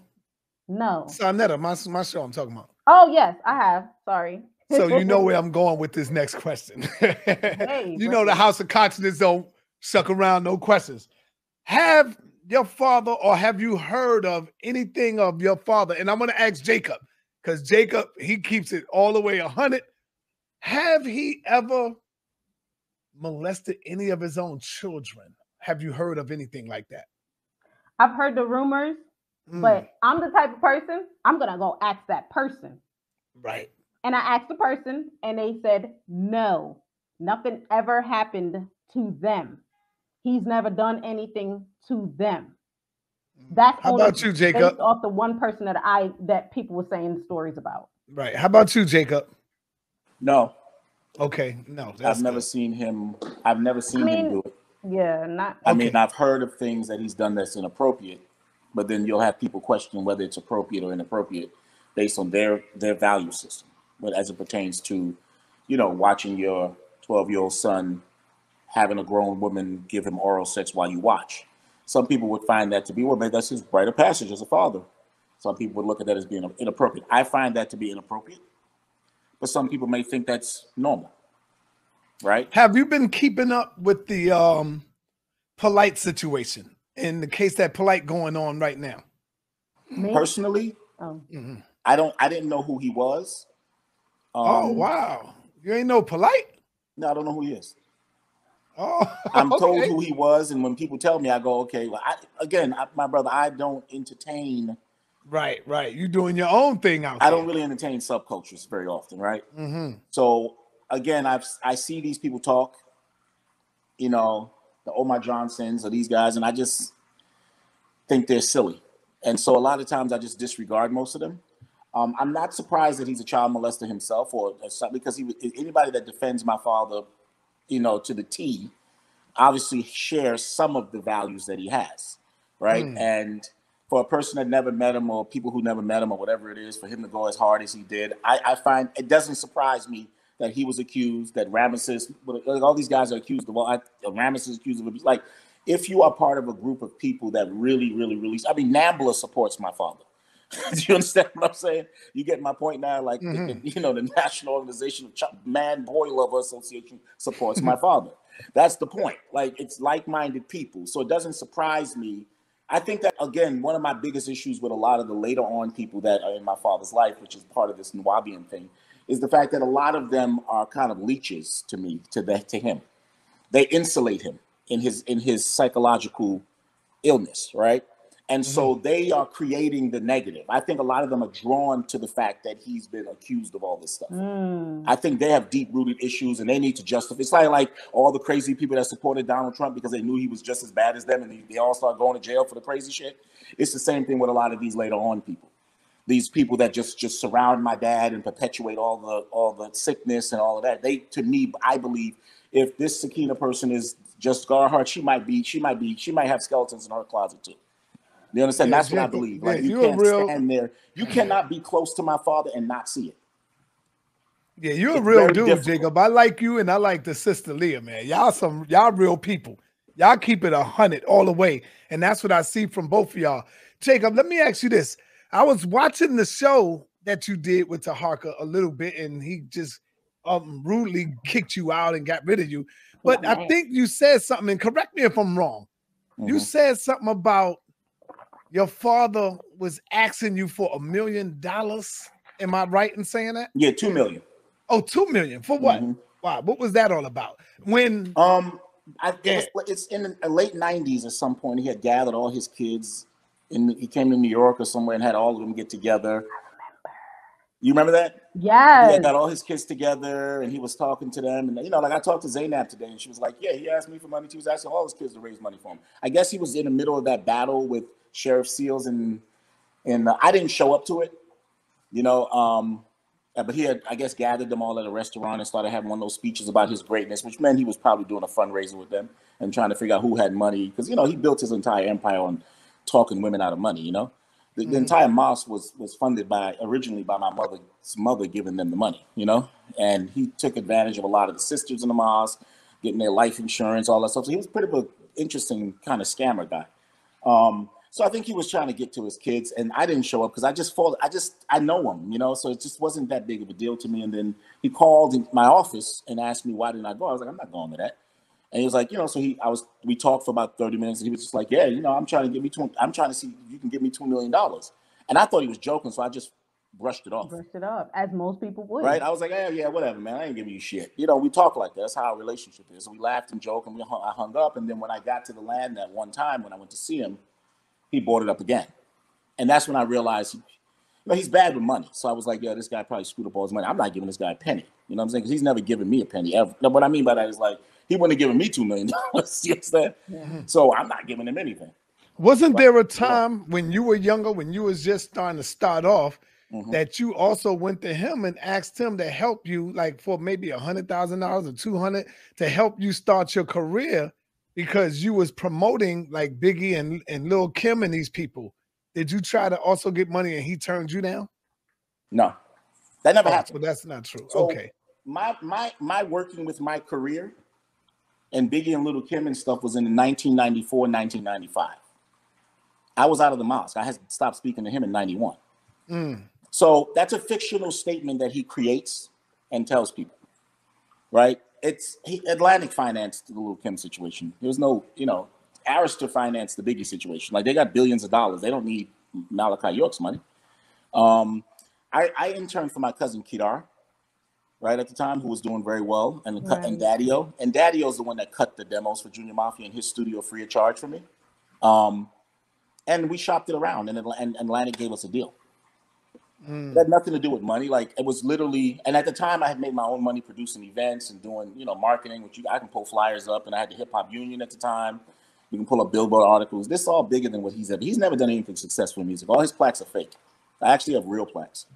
You know what I mean? I got real awards. Like I don't even entertain silliness because you know it's funny how you could just pull things up on the RIAA site and you can pull things up. Yeah, you can. People Are you still in the business? Yeah, it's a business. Like it's like when there's an entire discovery that says Jacob has nothing to do with the case, and people say, yeah, something to do with the case. And you just got to let people believe what they need to believe. But no, I've never gone to that man and said I need $100,000 for anything. By the way, in the community, you didn't go to him. You went to my mom. For money. He went to my mom. Mm-hmm. And I knew my mom would have told me no. She was like the bookkeeper. She was the money. So right. he went to her and got allowance, if you really want to know. Right. So in the community, I would have never thought to go to him for money. I never asked him for money. I would go to her and she would give me my weekly allowance. Or I would go to my grandmother and my grandmother would be like, give me the money. I'm going to show you how to divvy it up. Dad was never really the money guy. So that's just a false statement. What would that weekly allowance look like? My grandmother made it. My mother took it down to $11.50, but it was $700. 11,000. Oh man. $11.50. Oh, $11. It was $700. It was. My father told her to give me. Thought it should be $2,500. My mother said. My grandmother said $700, and my mother gave me $11.50, and said if I can get through that through a week with that, she might up it. Okay. You know what I'm saying? So I didn't know my dad told her to give me $2,500. That's what my dad told me. You know what I'm saying? But my grandmother was like, $700 is enough because you got to do groceries. And my mother was like, groceries? We got a grocery store. Like, he can go there and just sign out. And I would go and sign out stuff and go to the clothing store and sign stuff out. So I didn't really need groceries. So it was like, what does he need it for? Like, we own the building. So it was a little silly, but it was my mother wanted to teach me like responsibility. But my dad was never like. Are y'all willing to entertain a few questions from the people or no? I am. What about you? I see a lot of people saying that our family's dysfunctional. Name one black family or white family that's not dysfunctional. Facts. It's dysfunctional. It's dysfunctional. Yes, that's a dysfunctional family. Mm-hmm. But it has its pockets of normality. I was about to say, because we do get together and we have a good time. I mean, you got one guy that produced 98 children. Like, it's dysfunctional. Right. Do you understand? All right, family, this is your chance now. You have an opportunity to talk to Jacob and Leah. Oh, man, this is going to be great. Remember, I always say, respect my guests. If you don't, I cut you off. All they got to do is say, yo, let's get rid of that caller, next caller, and you got to get out of here. You out of here. So let's call it in. This is your chance to be on something powerful and historical, and you can always, when your kids grow up, come back to this video and say, yo, I spoke to Jacob. I spoke to Leah. So yeah, call it in, man. King Simon, call it in, brother. Hey, Jacob, do you know a brother by the name of King Simon? Yeah, that's my brother. That's a good guy, man. Yes, sir. Yes, sir. Very good guy. Right. I was going to say also, she kept saying how King Simon is her spiritual uncle. Yeah. Hold on. Let me fix that real quick. Yeah. You know, because it was so much that I needed to just unload. But that's one of them. So King Simon and my mother are close, as my mother is with a lot of people from Ansar days. She stayed in touch with a lot of people because, like I said, my mother is a good person. My mother do stuff for people that I got to stop her and be like, all right, you're doing too much. Like, that's just me. But for her to turn around and be like, he was her spiritual uncle. First of all, she waited 2 years to find him and tell him what happened to her. So if he was your spiritual uncle, would he not be on speed dial for you to tell him the same night? Yeah. All right. Peace and Black Power, family. What's your name and where you calling from? Let's do it. Bring him in. Yes, Peace and Black Power. I'm Margie from the Bronx, Yankee Stadium. Okay, do you have a question? Yes, first I want to say my family, and also I'm just curious to know how did Polite come in the picture? How was it that he's on all these videos like Black TV talking about he shot somebody in the Bushwick building, but nobody knows now. How did Polite come into the picture? That's a good question. Good question. Thank you. How I know that he came in the picture was through Sakina. Yeah, now you know what she's saying is, how did Polite get in here now? All of a sudden, nobody knows who Polite is. He shot one of Dr. York's sons I mean, like, how nobody knows this? Go ahead, sister. I just feel like I said in the beginning, we brought a lot of people in not knowing their history. Mm-hmm. And always, whenever somebody needed a place to stay, it was usually like, okay, if you're in Brooklyn, yeah, go to the Brooklyn tab. Okay, you in Atlanta, go to the Atlanta tab. Like, that's just how it was. So how he got in, first of all, there's 3 circles, and let me say that. You got the inner circle, that's people who was close to him. They knew everything going on. Then you got the middle circle. Those are the people who know, but not too much. You know, the inner circle, you get to walk to his house freely. You get to call him, no questions asked. The middle circle, you can come visit the land every Wednesday. You know, you might not know everything going on. You know, you might be just, however, you might be running a tab. That's the middle circle. Then you got the outer circle. Those are people that are just clueless. They don't even know anything that's really going on. Those are the people sitting up there talking about something. It is so innocent. Y'all don't know half of what's going on. The outer circle of people who did not know too much of anything. All you did was read a book. You might come to class here and there, but you really didn't know what the inner works of the circle really was. Yes, I'm still curious on. Let me answer a question for you. Just go ahead. I am out of the community as of 90. So all the stuff that goes out after that, I have no idea who those people are. Yes, I'm an Ansar, Nubian Islamic Hebrew, Nubian Nation guy. You know, I'm that guy.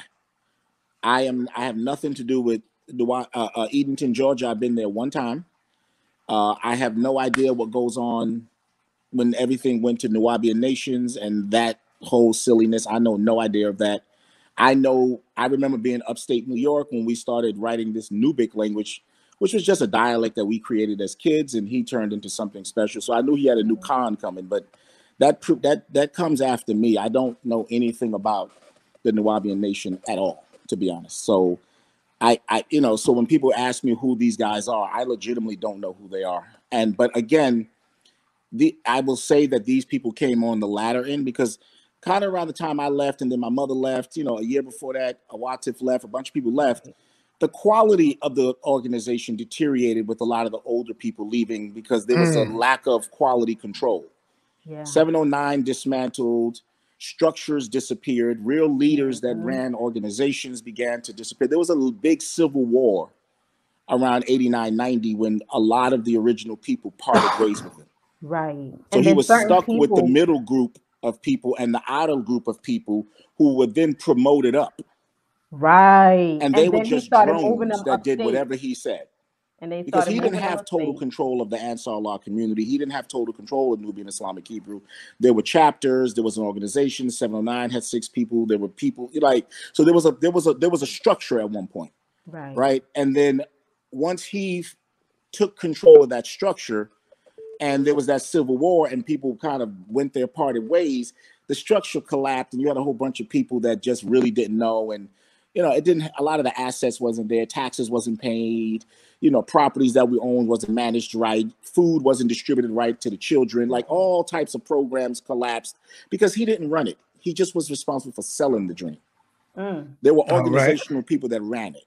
So if you're talking about after that, I'm sure every Tom, Dick, and Harry that crawled out of an alley crawled into that organization because there was no real check and balance.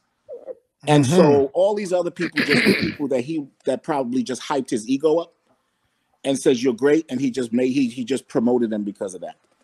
So I don't know who these people are. I don't even know which kid he shot. Wow. Okay. But I know one thing. So many. I know one thing. I'm sure if the kid's 30 and under, I really don't know him. Do you understand? But I'll tell you one thing, my brother. From 1970 to 1990, if you shot one of his kids, you would have not been walking around. Go ahead. That's something that would never have been even approved by him, because brothers couldn't touch me. They had they would beat him at noon, and they would have to go get permission to beat me. They wouldn't have touched me. They wouldn't even looked my way. Only Uncle Yahya and Abdul Ali could hit me officially. No other brother in the community would breathe near me. They would bow, kiss my hands, or else. That's how it was. Yes. And so the fact that someone was able to shoot one of his kids tells you that he lost total control. Right.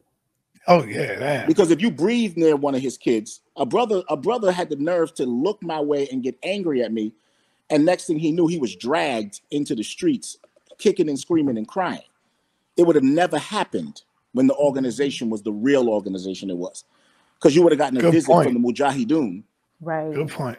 And you would have been 6 feet under, and the rest of your family would have been with you. So it tells you what it is. He is literally holding on to like control from the jail, and he doesn't control the people around him. They really control him. Mm. Right? And he's holding on. Let me bring on the brother. Real G's, you in the building? What's your question, brother? What's up, man? Real G's in the building. How y'all doing? I would like to talk to the young lady up here, Dr. York's daughter. How you doing, Miss Lady? I'm doing pretty good. And yourself? I'm doing pretty good. Now, you say that when you was growing up, you was Dr. York's oldest daughter? No. One of them? I'm the oldest by my mother. So she said that my mother and my father got together when my mother was 17. So she's saying that my mother had her first child at 11, because let's keep in mind, I'm her first child with my mother and father. There's 2 kids on top of me. My mother had 5 kids. We're all 3 years apart. So that whole... Do you still talk to your brothers and sisters? I communicate with some of them. Oh, one of my oldest sister has passed away. May she rest in peace. But my other oldest sister, I do communicate with her. Oh, that's good. That's good. Now, let me ask you, when it comes to religion and spirituality, what do you worship today, and what do you find that's, accessible for you? I deal strictly with my ancestors. I'm a spiritual person. When it comes to, who do you pray on? I pray to my ancestors, because as far as I'm concerned, they created me. I'm still here. They still breathe through me, through my blood, through my energy. Everything that, when I ask for, it's through them. It's through them. That's wonderful. They're still part of me, and I'm still part of them. Now, when it comes to community outreach at this point, what are you doing to reach out to the community, just to think on behalf of your father and his legacy, and what you think positively that you could leave for the community on behalf of your father, despite all the bullshit that he's been through? What could you leave for us? Had you asked me this 10 years ago, my answer would have been different. Today, I look at all of the families that has been torn apart by the community and what he has done. So I have a nonprofit organization that helps to reunite families. That's my way of trying to break this generational curse, because no matter what you do to people, how you treat people, all of that is karma. So as far as I'm concerned, that's where I am with things. I reunite families. I reunite adoptees. People are looking for people. I make that possible. Tell us the name, please. Say that again. Tell us the name of her organization. Oh, Birth Family Search. Really? And what city are you guys out of? Where you guys are you located here in the States? You overseas? Where you guys located? No, I'm in Pennsylvania. Pennsylvania. Oh, I heard of that. Pennsylvania. That's oh, okay. Now, one more question, right? Where are you? You're a very beautiful young lady. Do you do anything to work out and stay in shape, or this is just you? No, I am happily married. When I tell you happily married, I'm in the most healthiest and happiest relationship ever in my life. But I heard you invite others to your marriage as well, right? No, brother. You did. She was talking about polygyny, like if she was to have another sister out there. That's what she's talking about. Oh, she want another sister. Not a man, brother. My bad. My bad. I thought that's what I heard. My bad. Well, anyway, I don't work out. Let me get back to the subject. I eat out a lot. And I live out. life every day. I don't work out. I eat out every day, and I just have fun in life. Oh, really? Yes. So you can't cook. You learned that from your daddy. Oh, my husband cooks for me. He's an excellent cook. I know that's right. All right, brother, Real G's. Before I go, how often do you watch the House of Consciousness, and how often will you be watching it? House of Consciousness is on the TV. She already said she watched. Yeah, we got it comes up. It comes up. I'm a subscriber, so it comes up on my timeline. Okay, there you go. She's a subscriber. All right, brother Morpheus, you in the building? You up next, my brother? What's happening? Peace. Leah, what's up? Yo, Yakub, yo, Jacob, what's good, family? That's somebody from the old days. You heard the way he said your name? Yeah. Exactly. Listen. I froze my ass off many a days on guard duty, walking you guys across the street from the Mukmanati. So I know I was there. Right. Thank you. Right. Thank you. I'm from the old school. You know what I mean? Yeah. Yeah, so I was there, so I know exactly what you're talking about, family. And it's always a pleasure, man. I think I saw Jacob last time out here in Georgia. We ran into each other. Maybe, I think it was last year or something like that. But here's my question, real quick, right? Can you do me a favor? Like, can you let people know the good side? Because a lot of people tend to think that nothing but negative came out of the Ansar Law community. Good question. That's not true at all. That's not true. People, there was nothing. There was positivity throughout the Ansar Law community. Right. Like, I think that's the point. That's one of my concerns. And what I tried to do yesterday on the other show was explain, brother, that everybody has to understand. And I think Leah kind of brushed over it a little. It's just like what I'm saying is post Ansar Law community, it deteriorated. The quality control that was in the Ansar Law community, you got to realize we were vegans, right? We knew martial arts. We were multilingual. We went to Broadway plays. We owned 1,000 acres upstate. We had property in Trinidad. We had property in London, Chicago, Philly, Atlanta, Virginia, South Africa. Like, we were a thriving organization. The kids, every year we went to school. We had private tutors. We were highly educated. We had our own nurses. We had our own doctors. We were, we martial arts. We learned training. We were taking guns apart at 10, 11 years old and putting them back together. We had teachers come from Morocco to teach us. Yeah, we had a bunch of. It was a very good place, which is a dialect that a lot of people don't even speak today. So again, what people understand is that it was a very good place, and then when I try to tell people when they say there was a history or a culture of pedophilia, I'm like, that's not true. Right. It was just. Thank you. Real quick, that's what I was saying because I don't know what happened in Edenton, Georgia, but in exactly. See, me, I wasn't there for that Nawabi and shit. Yeah, there was none of that. That wasn't a culture of pedophilia. You got touched. I remember a teacher was accused of touching my sisters, and the Mujahideen dragged him out of there, kicking and screaming. And I was one of them. I was one of them.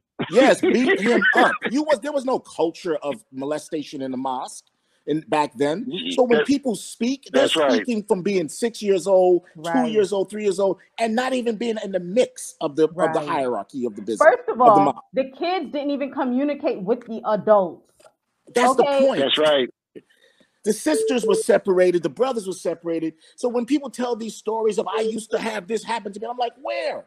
There was the problem is with an organization like that. You're dealing with the 60s. They're going through the wars, and they're going through, they're going through apartheid in America, fighting for rights, the Black Panther movement, watching the assassination of Black leaders, all of that stuff going into I don't know if people remember in Brooklyn, there was the blackouts in the 70s, the riots. So they wanted to build a utopia for Black kids. And they got together with Jacob, tell them how we had to take over them buildings. I said this yesterday. I told the story yesterday. I told them because that area was controlled by Puerto Ricans on one side and Irish mob on the other. And the Irish on the other. And these brothers were like, I'm talking about 24-hour security, CBs, AK-47s on the rooftop. You understand what I'm saying? I'm talking about people had to go in and out of those. Like they were trying to build a utopia for kids. We ate healthy. I mean, everything that people are talking about today, healthy food, we were doing that back then. Right. Making our soap, making our shoes, our clothes were produced by us. We had our own utopia in there. Right. Obviously, there was some. There was some. We did some. Thank you very much. I wanted people to know that part. You know what I'm saying? That was a good question, Morpheus. I said that. Good question. Yeah, it was a lot of good as well. It was a lot of good. There was more good than that. Right. You know what I'm saying? Right. Yeah, there was more good. I'm gonna jump off. So let me say this real quick, right? Hey, King Simon said you and him used to do security in Bushwick. That's right. That's right. Listen. We was there. Like, yo, listen, I'm 58, so I was there. I know I was there. You know what I'm saying? And I just didn't want the narrative, the narrative, just for people who don't know, just to think that it was all like, you know what I mean, crazy, and you know what I'm saying, that all the Nawabi and crazy shit. No, I come from the school of Ansars. Yeah, I was an Ansar, so you know what I mean. The Ansars' biggest beef was the other Muslim organizations that used to try to beef with us, and we had to press them. But we didn't have beef in the streets, and right. We was respected, and craziness wasn't happening, and it wasn't all like that. Happened way later, from my knowledge. Do you understand what I'm saying? But we lived a good life, my brother, and I think that people insult the legacy of the organization by making it feel like it was just a history of pedophilia when you wasn't even around in the 70s to even to know what was going on in the 70s. You wasn't around. You gotta understand, black people didn't buy 1,000-acre lands and grow singers and put. I mean, we had baseball fields, we had wineries, right? We had all the stuff. All the kids went up. All the kids from the mosque went to our own private summer camp every year. Every year we went. Right, and we learned how to eat. We studied, we played together, we got to know each other. Like it was a utopia. Right. And at the end of the day, nothing good doesn't have some bad. But I don't know what happened post 1990 and what happened in Edenton, Georgia. If it was a culture of molestation there, that's fine. I don't know. I don't think that's okay. But those people can speak to that. But if you're talking about what happened from 1970 to 1990. I know we went to Morocco, we went to Egypt, you know what I'm saying? We spoke languages, that people didn't speak. I'm talking about kids. We went to private school, we had good education, good food, healthcare, and kids thrived within the organization. Yeah.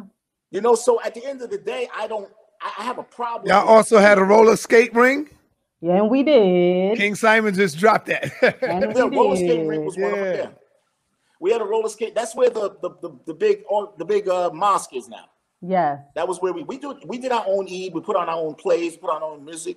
You know what I'm saying? Like we traveled. Kids ate, brothers sacrificed, right? I'm not going to say that at a certain point, my father didn't descend into madness and mess a lot of things up, which I tried to say. Like there was a point in which that civil war happened where you lost the purity of what it was. And a lot of the old timers kind of left. And that kind of started when my father took on two Mu'minatis as his wife, right? And people were like, huh? And that was Khatiba, was one of them, who has her mother. You know who Khatiba is, right? I do. Right. So that was the first, and everybody was like, wait. I remember my mother going, nah, she's supposed to marry a Sudanese. She's supposed to marry a Mu'minun. Right? And my dad was like, oh, nobody wants her, I'll take her.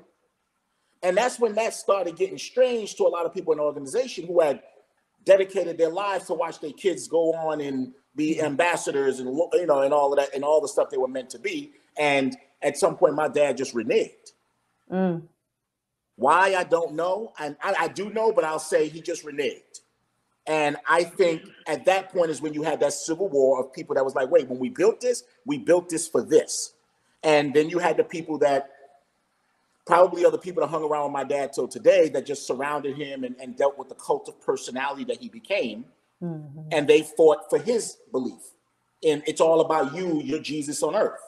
And I think you got that split. And that's when you got the Nuwaubian Nation, which was kind of like the diet version of what we were building, and probably the discharge what we had going on. And I consider the Nuwaubian Nation discharge to the Ansar Allah community. All right, hold on. So let's be clear. Y'all are discharge to the family. Y'all ain't showing no love in the Cash App, but can you thumb up the video? That's free. You can thumb up the video. That's free, family. Let's thumb up that video for your brother. Peace and Black Power, family. What's your name and where you calling from? Peace out. This is Michael down in Fort Lauderdale, Florida. How you doing? What's going on, Michael? Good. This is Michael Bassi. She knows I me. Knew I want to test to a couple of things. I knew it was you. When you said Mike, I'm like, and then when you said Florida, you ain't see me go. I knew it was you. I just didn't want to. What's up, brother? Yeah, I want to test to visiting Pops. There you go. That's why I'm calling in. We went in a visit together back in 09. We used to at that time when we were working on Dr. York's case, there was a couple-year period where we were going physically to visit him. I basically called in to clear up the Polite thing. I can tell you exactly how Polite was involved because I was there. I can give you 100%. Talk to us. Go ahead. All right. This is what went down. Okay. Polite did come in under the sister Zakina, whose real name is Patricia Lewis. Yes. All right. As Polite moved up the ranks, and all the people saying that Dr. York doesn't know who Polite is, they're incorrect. He's well aware who Polite is. I want to clarify that. And I have letters to prove it. And I've been in visits face to face where he verified he knows who Polite is. So I'm going to tell you what happened with the whole thing on Bushwick in 07 and 08. As Polite moved up the rank, and Jacob was completely correct, he's the one, he wanted all the York family out of the Bushwick buildings. This was by Dr. York's mouth. I was sitting there in the visit, and again, I got letters to validate this. Too. Yep. Jacob York was completely right. His father was the one who orchestrated. He didn't want no biological Yorks in that building. Okay? So Polite was then given the job to run the Bushwick bookstore. He's instructed me, and Polite knows who I am. He can verify it. Dr. York wanted me to go to New York and support that change, which I did. I went there 07. There's a lot of tension going on. I remember the biological Yorks in the building. You could feel the tension. But Zakina, who people know as Patricia Lewis, so we get the right names, she was resisting that transition. So this is where this whole shootout and beef thing escalated from. She did not want to go with the transition or the change. I'm not sticking up for Polite. I ain't sticking up for Zakina, but I'm going to call it for what it is. Polite does have a connection with that. People are saying that Dr. York doesn't know who he is. They're 100%, he's 100% aware who Polite is. Now, after that went down and Polite didn't want to deal with that shit no more, that's when he went to Bedford Avenue and opened up the store over there. And who he opened that store with, who he was close with, was Dr. York's brother, Obar. They were very close. They did business together for a while. And they did go, and I believe Obar was the one that got into the visit. I don't know if Polite got in. Polite took a trip with Obar to go visit Dr. York in jail. Now, I'm not sure if Polite got in on that visit, but I know Obar did. So there is a connection there. They resisted. They did not want Polite taking that place over. That's what the war was over. Dr. York, I have letters to validate this, and Polite has plenty of letters from Dr. York. So when people were saying, and I know Leah was talking about earlier, Dr. York would also send letters to people and give names to certain people, that just came into the community while he was incarcerated. That's how some people would get these names, and I know that's how Polite got his name. And I know that's how Polite's mate, his first wife, got the name. So there's a lot of misinformation going on that people don't know, and Jacob's completely correct, which you guys fail to understand. And I was the same position that Leah was saying earlier. This guy will tell you, and I was going there for a couple of years. Yes, we were. This guy will say, yes, this guy will tell you shit. Then when you leave, he'll talk shit about you to somebody else that comes in. It's all about this conquer, divide, controlling people. But I basically just wanted to call in to clarify the Polite thing. Dr. York is very well aware who Polite is. These people saying that, talking shit, they don't have the full history of what's going on. There's no truth to that. He's very well aware of who Brother Polite is. Mike, it is good to hear from you. Thank you. Hey, brother, let me ask you a question. Why do you think Dr. York wanted all the York family off of the property, out of the building? Why do you think? Was there something going on that he has a plan going on? All right. Well, there's another person you got to factor into this, his sister, who her name is Dale York. People know her as Wakia. Okay. Wakia is very close with the sister, Patricia Lewis, who's the king. And not just drawing all this out to get long-winded. All this is a money play. The longer York stays in jail, the more it's all about money, control, and property. Their worst nightmares for Dr. York to get out because everybody's gig will be up. They've all been trying to jockey for a position. First of all, that Ghana shit that they're saying, all that's bullshit because we strategize that. I mean, that's a whole opening that mess now would take hours to get through. She's 100% right. That was all legal strategy. It's not going to work. They're lying to this man now, saying they got a Ghana transfer for the last 6 months, that he's going to walk out of there. First of all, if no judge rules on it, a judge still got to rule on it. Right. And they're telling him, oh, no, because you're a diplomat, we don't have to do that. Well, you're still sitting there for the last 6 months, and you're not walking out of there. That's just facts. Okay? There's just so much bullshit and lies that nobody really wants to look at this while I have you here. While I have you here, let's talk about the fake passport and all of that, the fake birth certificate that Basil got. And it was a whole different story to that. It's all fake. Oh, yeah. Listen, you can go into jail. And the sad thing is, Dr. York will believe anything you tell him. You could tell him the government of Wakanda is coming to get him, and he believes that somebody from Wakanda is coming to get him. You got to understand, when you're in despair and hopeless like that, you'll believe anything anybody comes and tells you.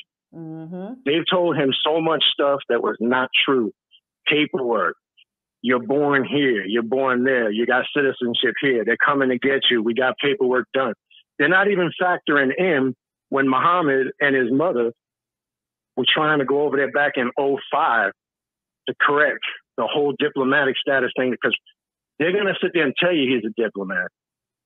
But really, he was just an honorary general counsel. He was not. And they were trying to fix that and change that and put it on record. That's a whole nother story. And that's not really why I wanted to call in. I basically wanted to call in because I can validate, and Leah knows because she was there. She used to go in and visit her father.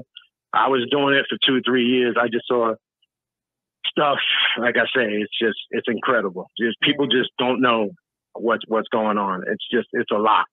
And I'm glad that now it's bloodline family members, because the only thing the followers are going to say, oh, they're making it up. Oh, it's all lies. But if it's all lies, you got to prove some documentation to show that it's all lies. Right. And okay, I'll say another lie, because somebody just reminded me. She was talking about how we had 12-year-olds getting married. That was a lie too. Nobody got married at 12 years old in a mosque, in Sardays, or on the land. What's interesting is that's why the Nuwaubian nation, not to cut you off, brother, that's why I said Nuwaubian nation is like no, go ahead.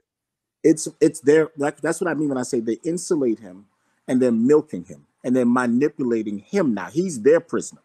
Right. And I don't think people really get that. There's a group of people that's gotten around him, and that's why I have a serious disdain for the whole Nuwaubian nation idea, because it perpetuates his sickness. They gain from their association with him. And so they're going to keep, he's never going to, like I had somebody call me last year and say, could you call the Trump administration and get him a pardon? I said, you guys got all the answers. Why can't y'all do it? Well, it's on Trump's desk, but he ain't signing it. What happened to all the stuff y'all talking about? Like, I can really blow these people's spot up. It's sad because I feel like they're a part of the demise of Pops, and they're making it worse. And the problem with these guys is they don't have an emotional tie to him. That's not their father. That's some guy that's a mythical creature for them. So that's some guy that they idolize as some deity. And I feel like he's a prisoner of that not only him being a prisoner in jail, but he's also a prisoner of this idea that's been created by him or people around him. And he's trying to hold grip on power any way he can and trying to maneuver and manipulate and trying everything because he's literally hopeless. He'll never see the time of day. He'll never get out of jail. Right? That's the reality.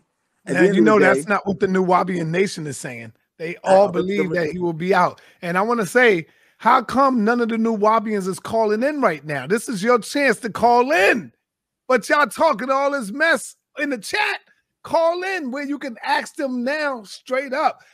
Some people are saying, Jacob, that you really don't want Dr. York to come out. You're the one that put him in there. They saying that you don't want him out for some reason. Why do you think they're accusing you of that, brother? Of not wanting him out of jail? Yes. Because I don't want him out of jail. Oh, wow. Okay. It's like, I don't want him to come home. Why would I want him to come home? Unless people can control him in this family. I think the best thing for him is for him to be an old man, because, you know, they shipped him to the old man side of the jail now. I think it's cool for him to be an old man and sit his life out there.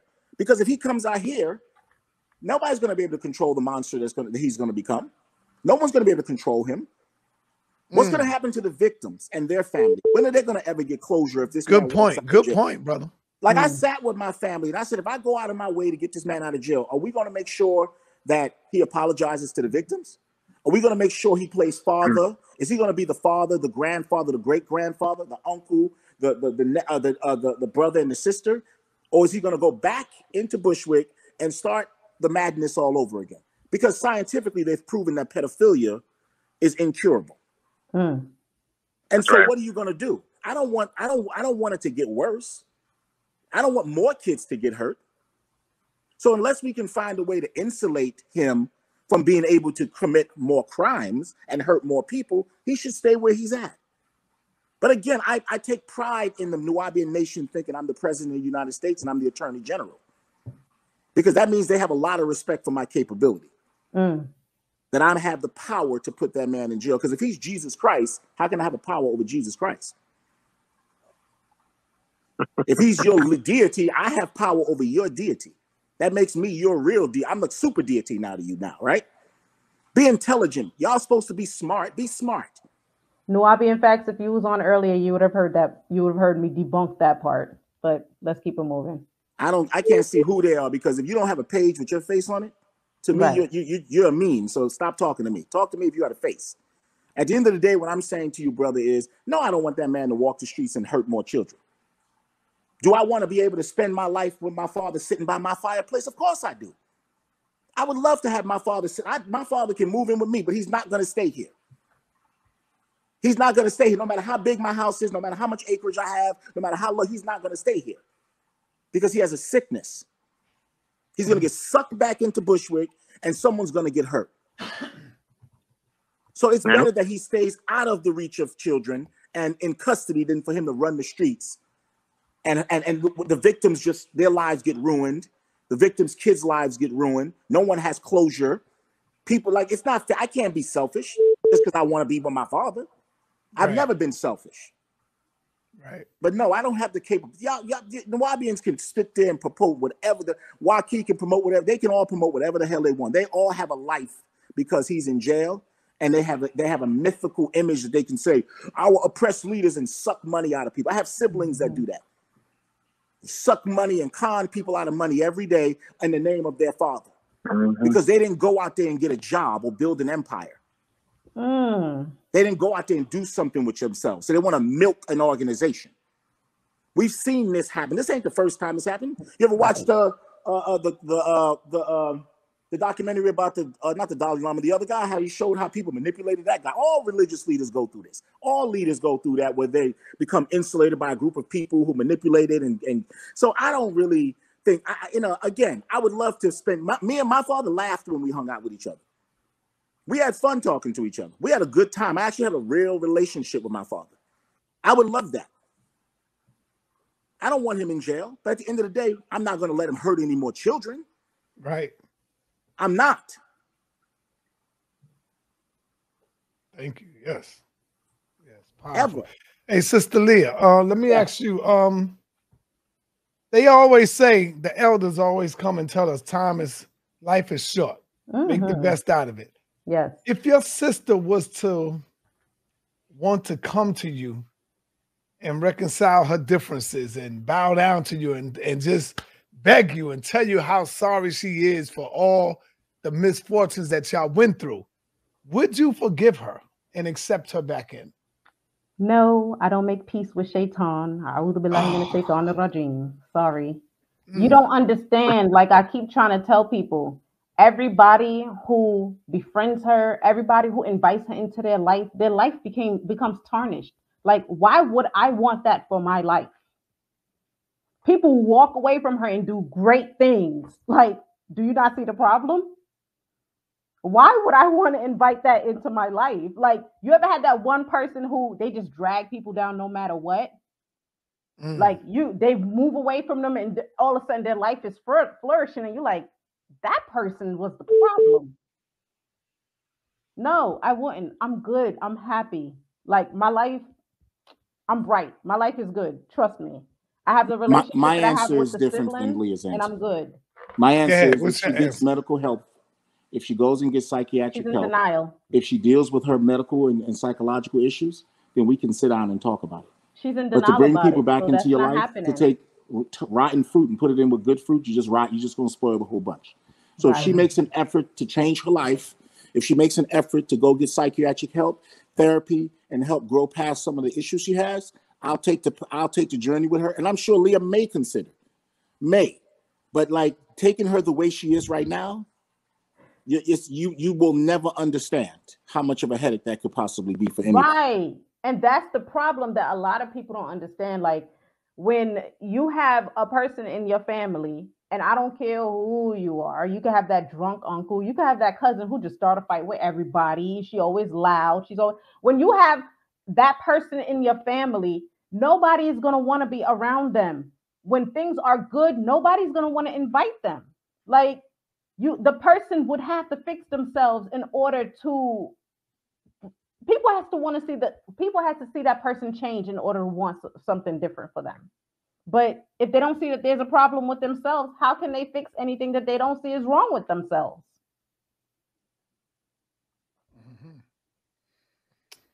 All right, man. We got a lot done. We got a lot covered. Does anybody would like to close out? And hey, Jacob, I want to say to you, my brother, thank you for showing love. Thank you for coming to bless the platform. Thank you. And whenever you have anything that you would like to get out, brother, my casa, your casa, you can always come through and reach out to me, and the floor is yours, brother. Same with you, Sister Aaliyah. Thank you. Leah. Thank you. You know, same with you. I don't know who the brother is on the phone, but it seems like he got a good connection, and I would definitely extend that offer to you too, my brother. All right. Appreciate it, son. Thank you. Yes, sir. So anybody would like to close out on this?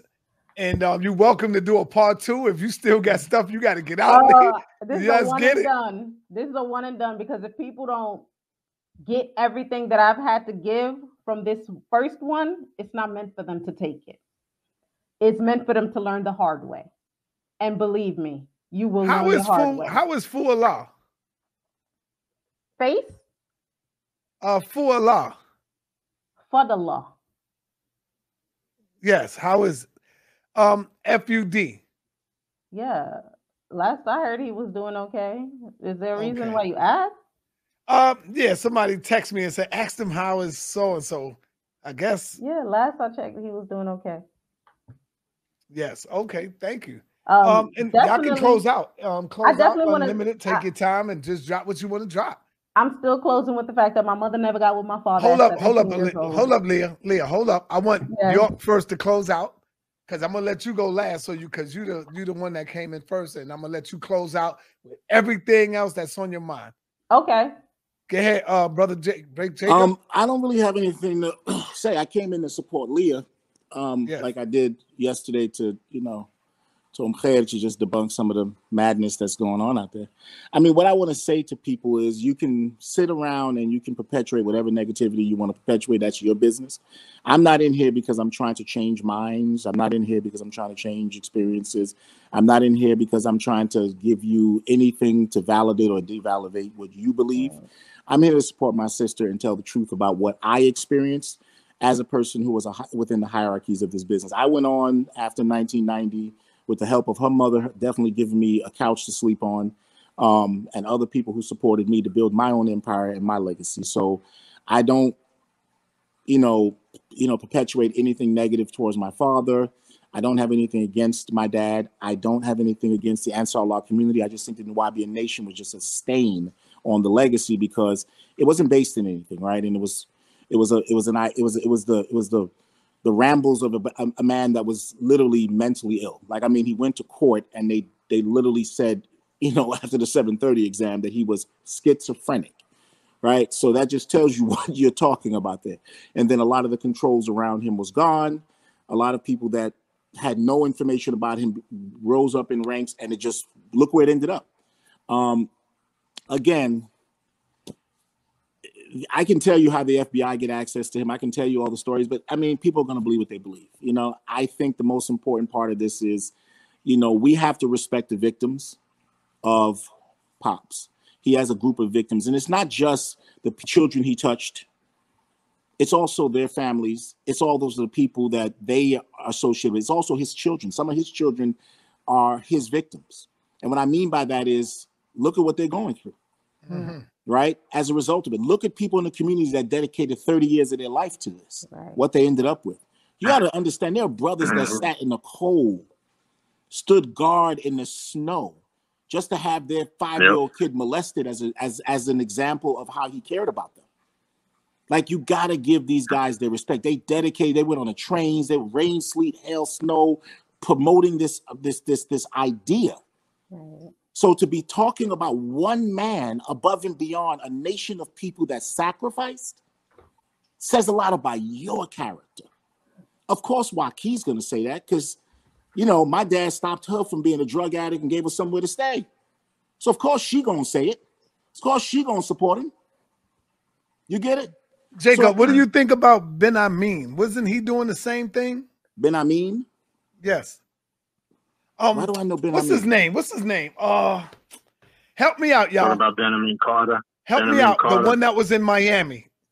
The one who Yahweh Ben Yahweh. Yes. Yeah. What do you think about Yahweh Ben Yahweh? Is it like similar? Well, I think that I respect any Black organization that worked to enlighten Black people. Again, yes, but they were saying he started doing the same thing as well. I know. What I'm saying is, once again, this is my philosophy. The cult of the personality is the problem, not always the teachings or the education. People get preoccupied with Elijah Muhammad screwing his assistants, and not about what the message he was promoting. Right? People get caught up in Malachi York instead of Imam Isa, and they get caught up in the cult of personality or what he did in his personal life or what he did to children, and not the teachings of Islam and cleanliness and vegan eating and all of that.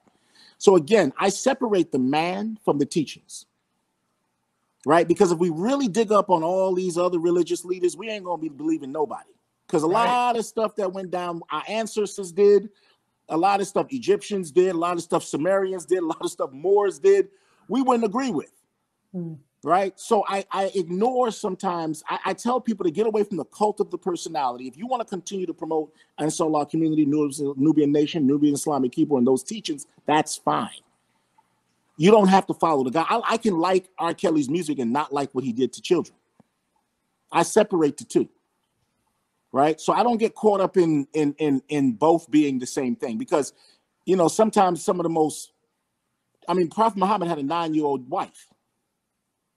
People tend to ignore that. Right. And he has 1.7 billion people that follow him, but he had a 9-year-old wife.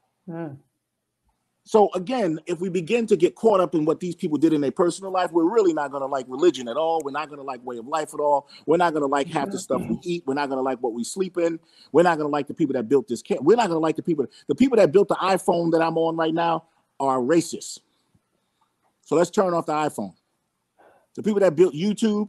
So in other words, let me find out what the guy that built this YouTube platform, if you found out that he was up there, he was a cannibal, would you stop using YouTube? Good point, brother. Good point. And so we have to be able to separate the piece. I find that the Nuwaubian Nation is a cult of personality, not a way of life. Sometimes it's gotten too caught up in him, when the Nubian Islamic Cuba was about a way of life. We had actual rules and regulations that guided our life.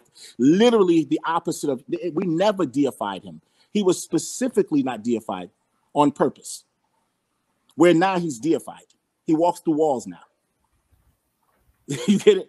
So that's why I say we separate the two. I think the Nuwaubian Nation is a shit stain.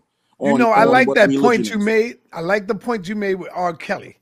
Yes. You don't agree with his behavior, so that means you should dislike the music. I like that because you know what happened with R. Kelly. He got found guilty on all 9 charges. So you had people talking about, oh, we need to get rid of the music. I was saying to myself, man, I mean, you can't take away R. Kelly's writing skills and how he was writing his music. Yes. I agree with you on that. I dislike what he have done to them kids, to them women. But damn, you can't take away the music. I'm not going to stop listening to the music unless the music was used to molest. If it was specific, I might be like, nah, that song don't have the same feeling for me. But I'm not going to stop listening to Ignition because R. Kelly molested. I mean, I knew Aaliyah. She was a close friend of mine. She told me she was molested by R. Kelly. You understand my point? So I know that. I worked with Aaliyah. You know what I'm trying to say? But that didn't stop me from listening to R. Kelly's Ignition. I just never chose to fuck with him again after that. I never talked to him again after that. I never dealt with him personally after that. But at the end of the day, when it comes to music, music is music. Again, I think that we start peeling away at everything we walk around with, we'll find something wrong with every single person that's built something in society. That's a fact. And we'll just be standing in an empty field looking at the sky at some point if we just start canceling every single person that's done something wrong. Because I like Kellogg's cereal. And guess what? That guy was a racist prick who promoted eugenics against black people. Right? But I like Kellogg's cereals. I'm gonna give it the whole Kellogg catalog. I like Quaker Oats. I think in a nutshell, it's something we used to say years ago. You gotta learn to separate the message from the messenger. That's it. Period. It's that simple. And if you choose to want the message, stick to the message. Let the messenger go. My biggest issue, as I've said for years, is if you truly believe in the message, then why are you not helping the victims of the organization or the people who are looking for guidance to continue the message on? All y'all doing is spending your entire time trying to get a guy out of jail. And all that money could have went into therapy for kids, vocational programs, getting money together to get a new Jazir Abba, so kids and pooling together to get safe spaces and black land and building infrastructure. The message itself that we fought for. Where's that? All I keep hearing is let's raise money to get a guy out of jail. That money never gets him out of jail. People who are raising the money gets richer. And a group of organizations are looking at Jacob, Leah, everybody else is the fault. While other people are building houses and opening up stores on the benefit of getting a guy out of jail they know won't get out of jail. Because even if he got out of federal jail, the state will still get him. And that's a fact. And the state had more charges. They have way more charges. They had 1,000 years worth of charges. So if he beat the federal charges, that's all the president can do is beat the federal charges. The state charges, he's going to get slapped on anyway. Right. And as soon as he and so it's BS what they're doing. They're raising money against his name instead of saying, let's put together this pool of money and let's buy a land. Let's build tiny homes. Let's start building ecosystems. Let's move there, create retirement for some of the brothers and sisters that's worked their whole life, and invest in financial freedom with them, educate the kids, move us into the next future. Right. No, let's not raise money to keep a building going in Bushwick while other people are buying houses in DC and buying houses in Atlanta and all that stuff. Pops is not, and they keep gassing Pops into believing something. If he goes out there, he does speeches to followers, write letters to people, and at the end of the day, nothing good comes out of it. I mean, I'll say overall, there is people who he has impacted their life for positive. You know what I mean? So it might have been people that was on drugs, like they got cleaned up and had a better life. Like there are people whose it's life the truth. has impacted. You know. Hey, listen. I'm being honest. You want to tell the truth? Let's tell the truth. It's a lot of people whose life has impacted and helped. Right. I just want to add something in there. If you really look, and when you guys were talking about earlier about different circles of members, when you really look, a lot of us came in because we didn't have father figures. If you look at majority of the inner circle of the community, it was people that came, not all, but majority came from broken families, broken parent households. We were searching for something. And the message at that time, I know when I came in the 80s, that's what I was looking for. So the message, it was there. It captivated you. And obviously, York has that gift of gab. He's a good speaker. And when you're young, it recruited a certain mindset. But when you look at it as a whole, if you look at all the inner members, here's the sad thing. There's no long-term financial plan for the Nuwaubian Nation. And this is just facts. If you look, they're all still doing the same shit they were doing back then. They're selling comic books on the corner still. They're little trinkets. There's no long-term plan. And just what Jacob said, I know many brothers that died with nothing. Abiyaya, for an example, who was always given the first title of the first student of Dr. York or Imam Isa.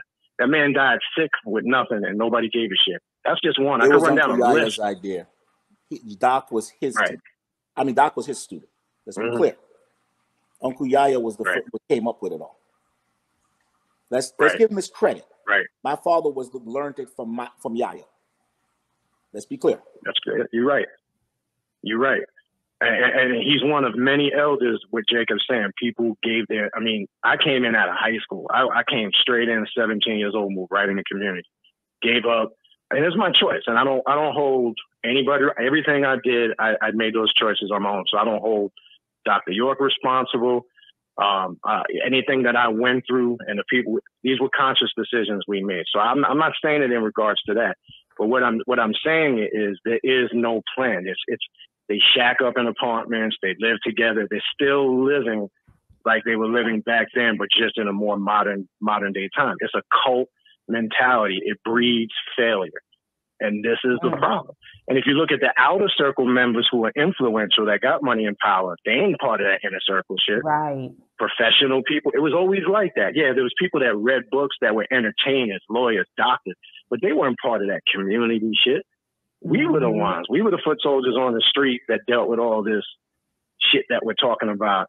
And I can attest to everything we're saying. Standing, doing guard, 3 hours. I felt place. We were lucky if we would get 2-3 hours of sleep a night. Winter, spring, summer, fall. And all that stuff is true. If you didn't make money peddling, going to the green room, you had to make an appointment to fuck your wife. That's a reality. I can attest to that. I was there. And if you weren't making enough of money, you may not have saw your wife for a couple of weeks. That's just how it was. And I always pose this question now. You got to understand, people will always say stuff like, well, why are you talking that shit now? You were there for so many years. You got to understand, when you're embedded in that mentality and your mindset, you're not thinking like that at that time. But when you step outside the box and you're looking at it, it's not, oh, you're bitter. I'm not bitter about anything. I don't, this is why I haven't really addressed or talked about any of this in a couple of years, because it's like Leah said, if they're going to think people are going to want to think what they want to think regardless. If you can't get it, you can sit here till you're blue in the face. It's just pointless. But my whole point is that, yeah. Go ahead, brother. That whole mentality. Nah, my point is all these things that you know, Jacob is bringing up, that Leah is bringing up, people really have sacrificed their life for this. Not that we're owed anything, but there's a lot of things that have gone on. And just people just don't have the big picture. And again, you can talk about it till you're blue in the face. People still don't want to believe, you know, what they want to believe. And it is what it is. All right. But, thank you. Yeah. Leah, take us home, close out for us. And whatever you forgot that you want to say, it's your chance right now. Oh. I can't hear anybody. Can you say that again? He can't hear nobody. You can't hear nobody, bro? So, can you still hear? Jacob, go out and come back in. That's all. He's on mute. You're on mute. Yeah. Now you're off. I can't hear anything. You can't hear nobody? Yeah, he can't hear nobody. Go out and come back in, Jacob. So. Oh, this is the closing anyway. Yeah, go ahead. So there was. Thank you, brother, on the call. Different things I'm definitely going to talk about. Where at the end of Tahaka's show, he was saying, "Tell your mother thank you," and I appreciate for her linking us up. My mother never linked him up with her. My mother made it very clear that she never met him. They never talked to each other, and she was just like, "Tell him not to even mention me," because I had nothing to do with them. Why do you think he said that? Why did Tahaka say that? When I heard it, the first thing I did was call her. And I'm like, why would you have somebody connected to drag you? Well, I mean, let me tell you what he said to me. He called me early in the morning and he said, "Yo, Sarnetta, you need to thank me." I said, "Thank you for what?"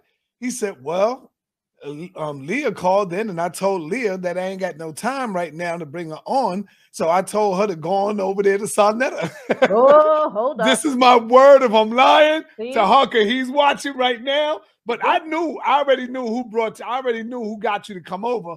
So when he said that, I'm like, yeah, all right, Tahaka. This is why I keep messages for stuff. Damn, Tahaka, you got to stop this lying, brother. And I hate a liar. I asked him that I wanted to get in to debunk some of the lies that she was saying.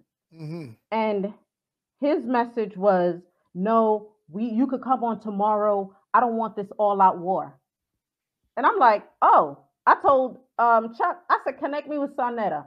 Bump there you go. See? Like, this is my thing. Most people don't know me. You can burn me once. That's the only chance you get. There's no second chance. We don't do baseball fields here. You don't get 3 strikes and you're out. You're out. And that's why I said thank you to Chuck, because I already knew Chuck is the one that called me. And King Simon had a lot to do with it. Because I was supposed to call you days ago, but in my head thinking, oh, this is gonna die down, but it never died down. Mm-hmm.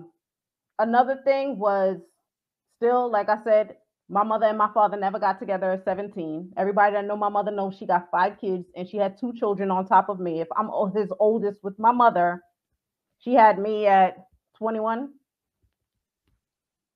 No. Yeah.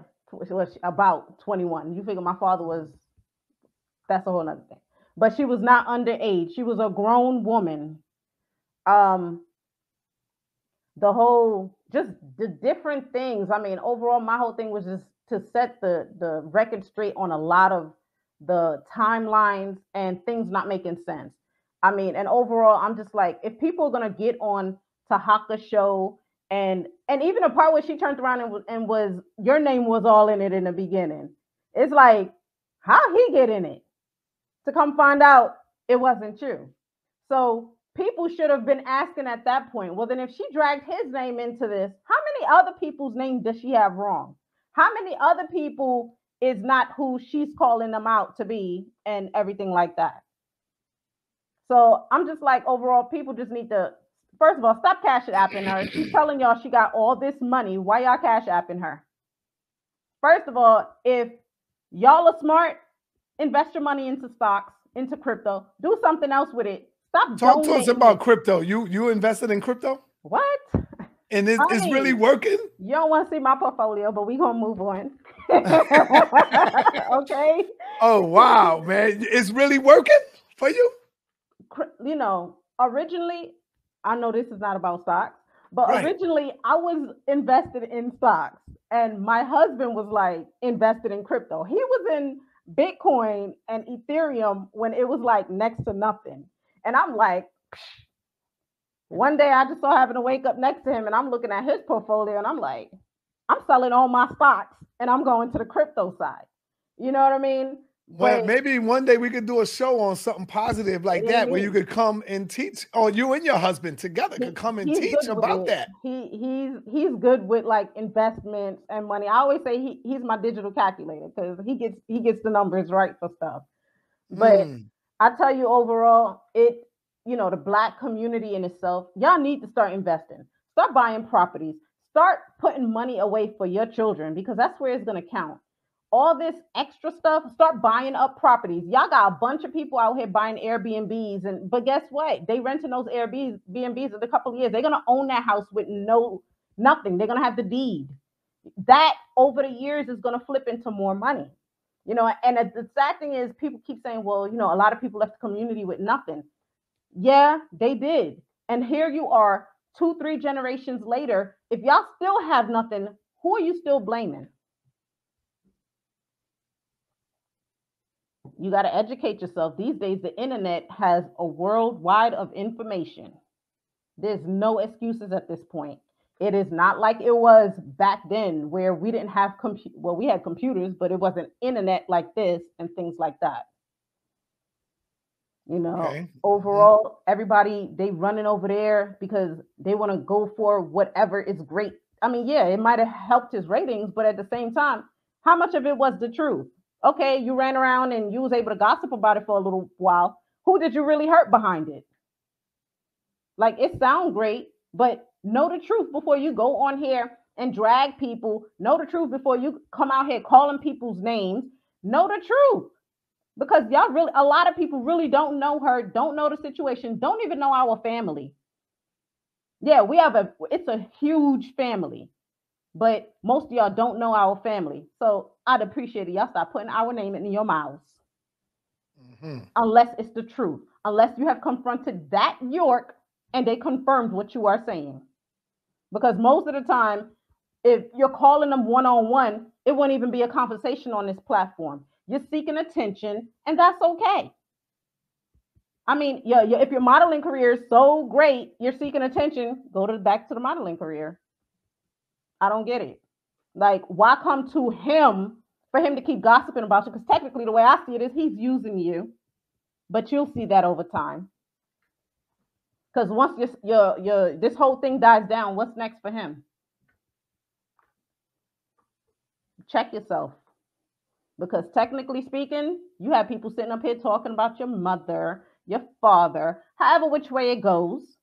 Either way, like I tell people, I was a hell child. But either way, nobody could ever say when I was younger that I cursed around my mother, that I disrespect. People used to go to my mother and be like, you know, your daughter did this. She was like, not my child. That's how respectable I was around her. Because guess what? At the end of the day, you still gonna have to answer to your ancestors, even when you leave out of this planet. Reality check. And with that, I want to thank you, my sister, for coming, blessing the platform. Thank you. I appreciate you even giving me that platform. Don't hesitate to reach out in case you need to come back and air out some more stuff. The floor is open. On whatever. It ain't got to be about the same thing. It's just whatever. You know what I'm saying? I always say, Black people, build your family trees. Get to know who your ancestors are. It is very important. I build trees for people who are adopted, and come to find out after I build these DNA trees, they had children by their own cousin. Okay, get to know who your family members are. Let your children know who their grandparents are. It is very important because you'll find that a lot of, they call it endogamy. It's like a small community, what you would see in a community. A small community of people keep having children with each other. Eventually, they get tainted DNA because it's like layering over DNA of the same kind. People need to build their family tree. Get to know your family. Discuss this stuff with your children. Let them know who their parents are and were, because guess what? What you'll see these half of the stuff that people tell them is not the truth. Look for these old family Bibles. Look for stuff like this, because that's where your history is. Not this other stuff. All right. And with that, thank you, my sister. Appreciate you. Thank you. I appreciate you. Yes. Have a good evening. You too. Thank you. Peace.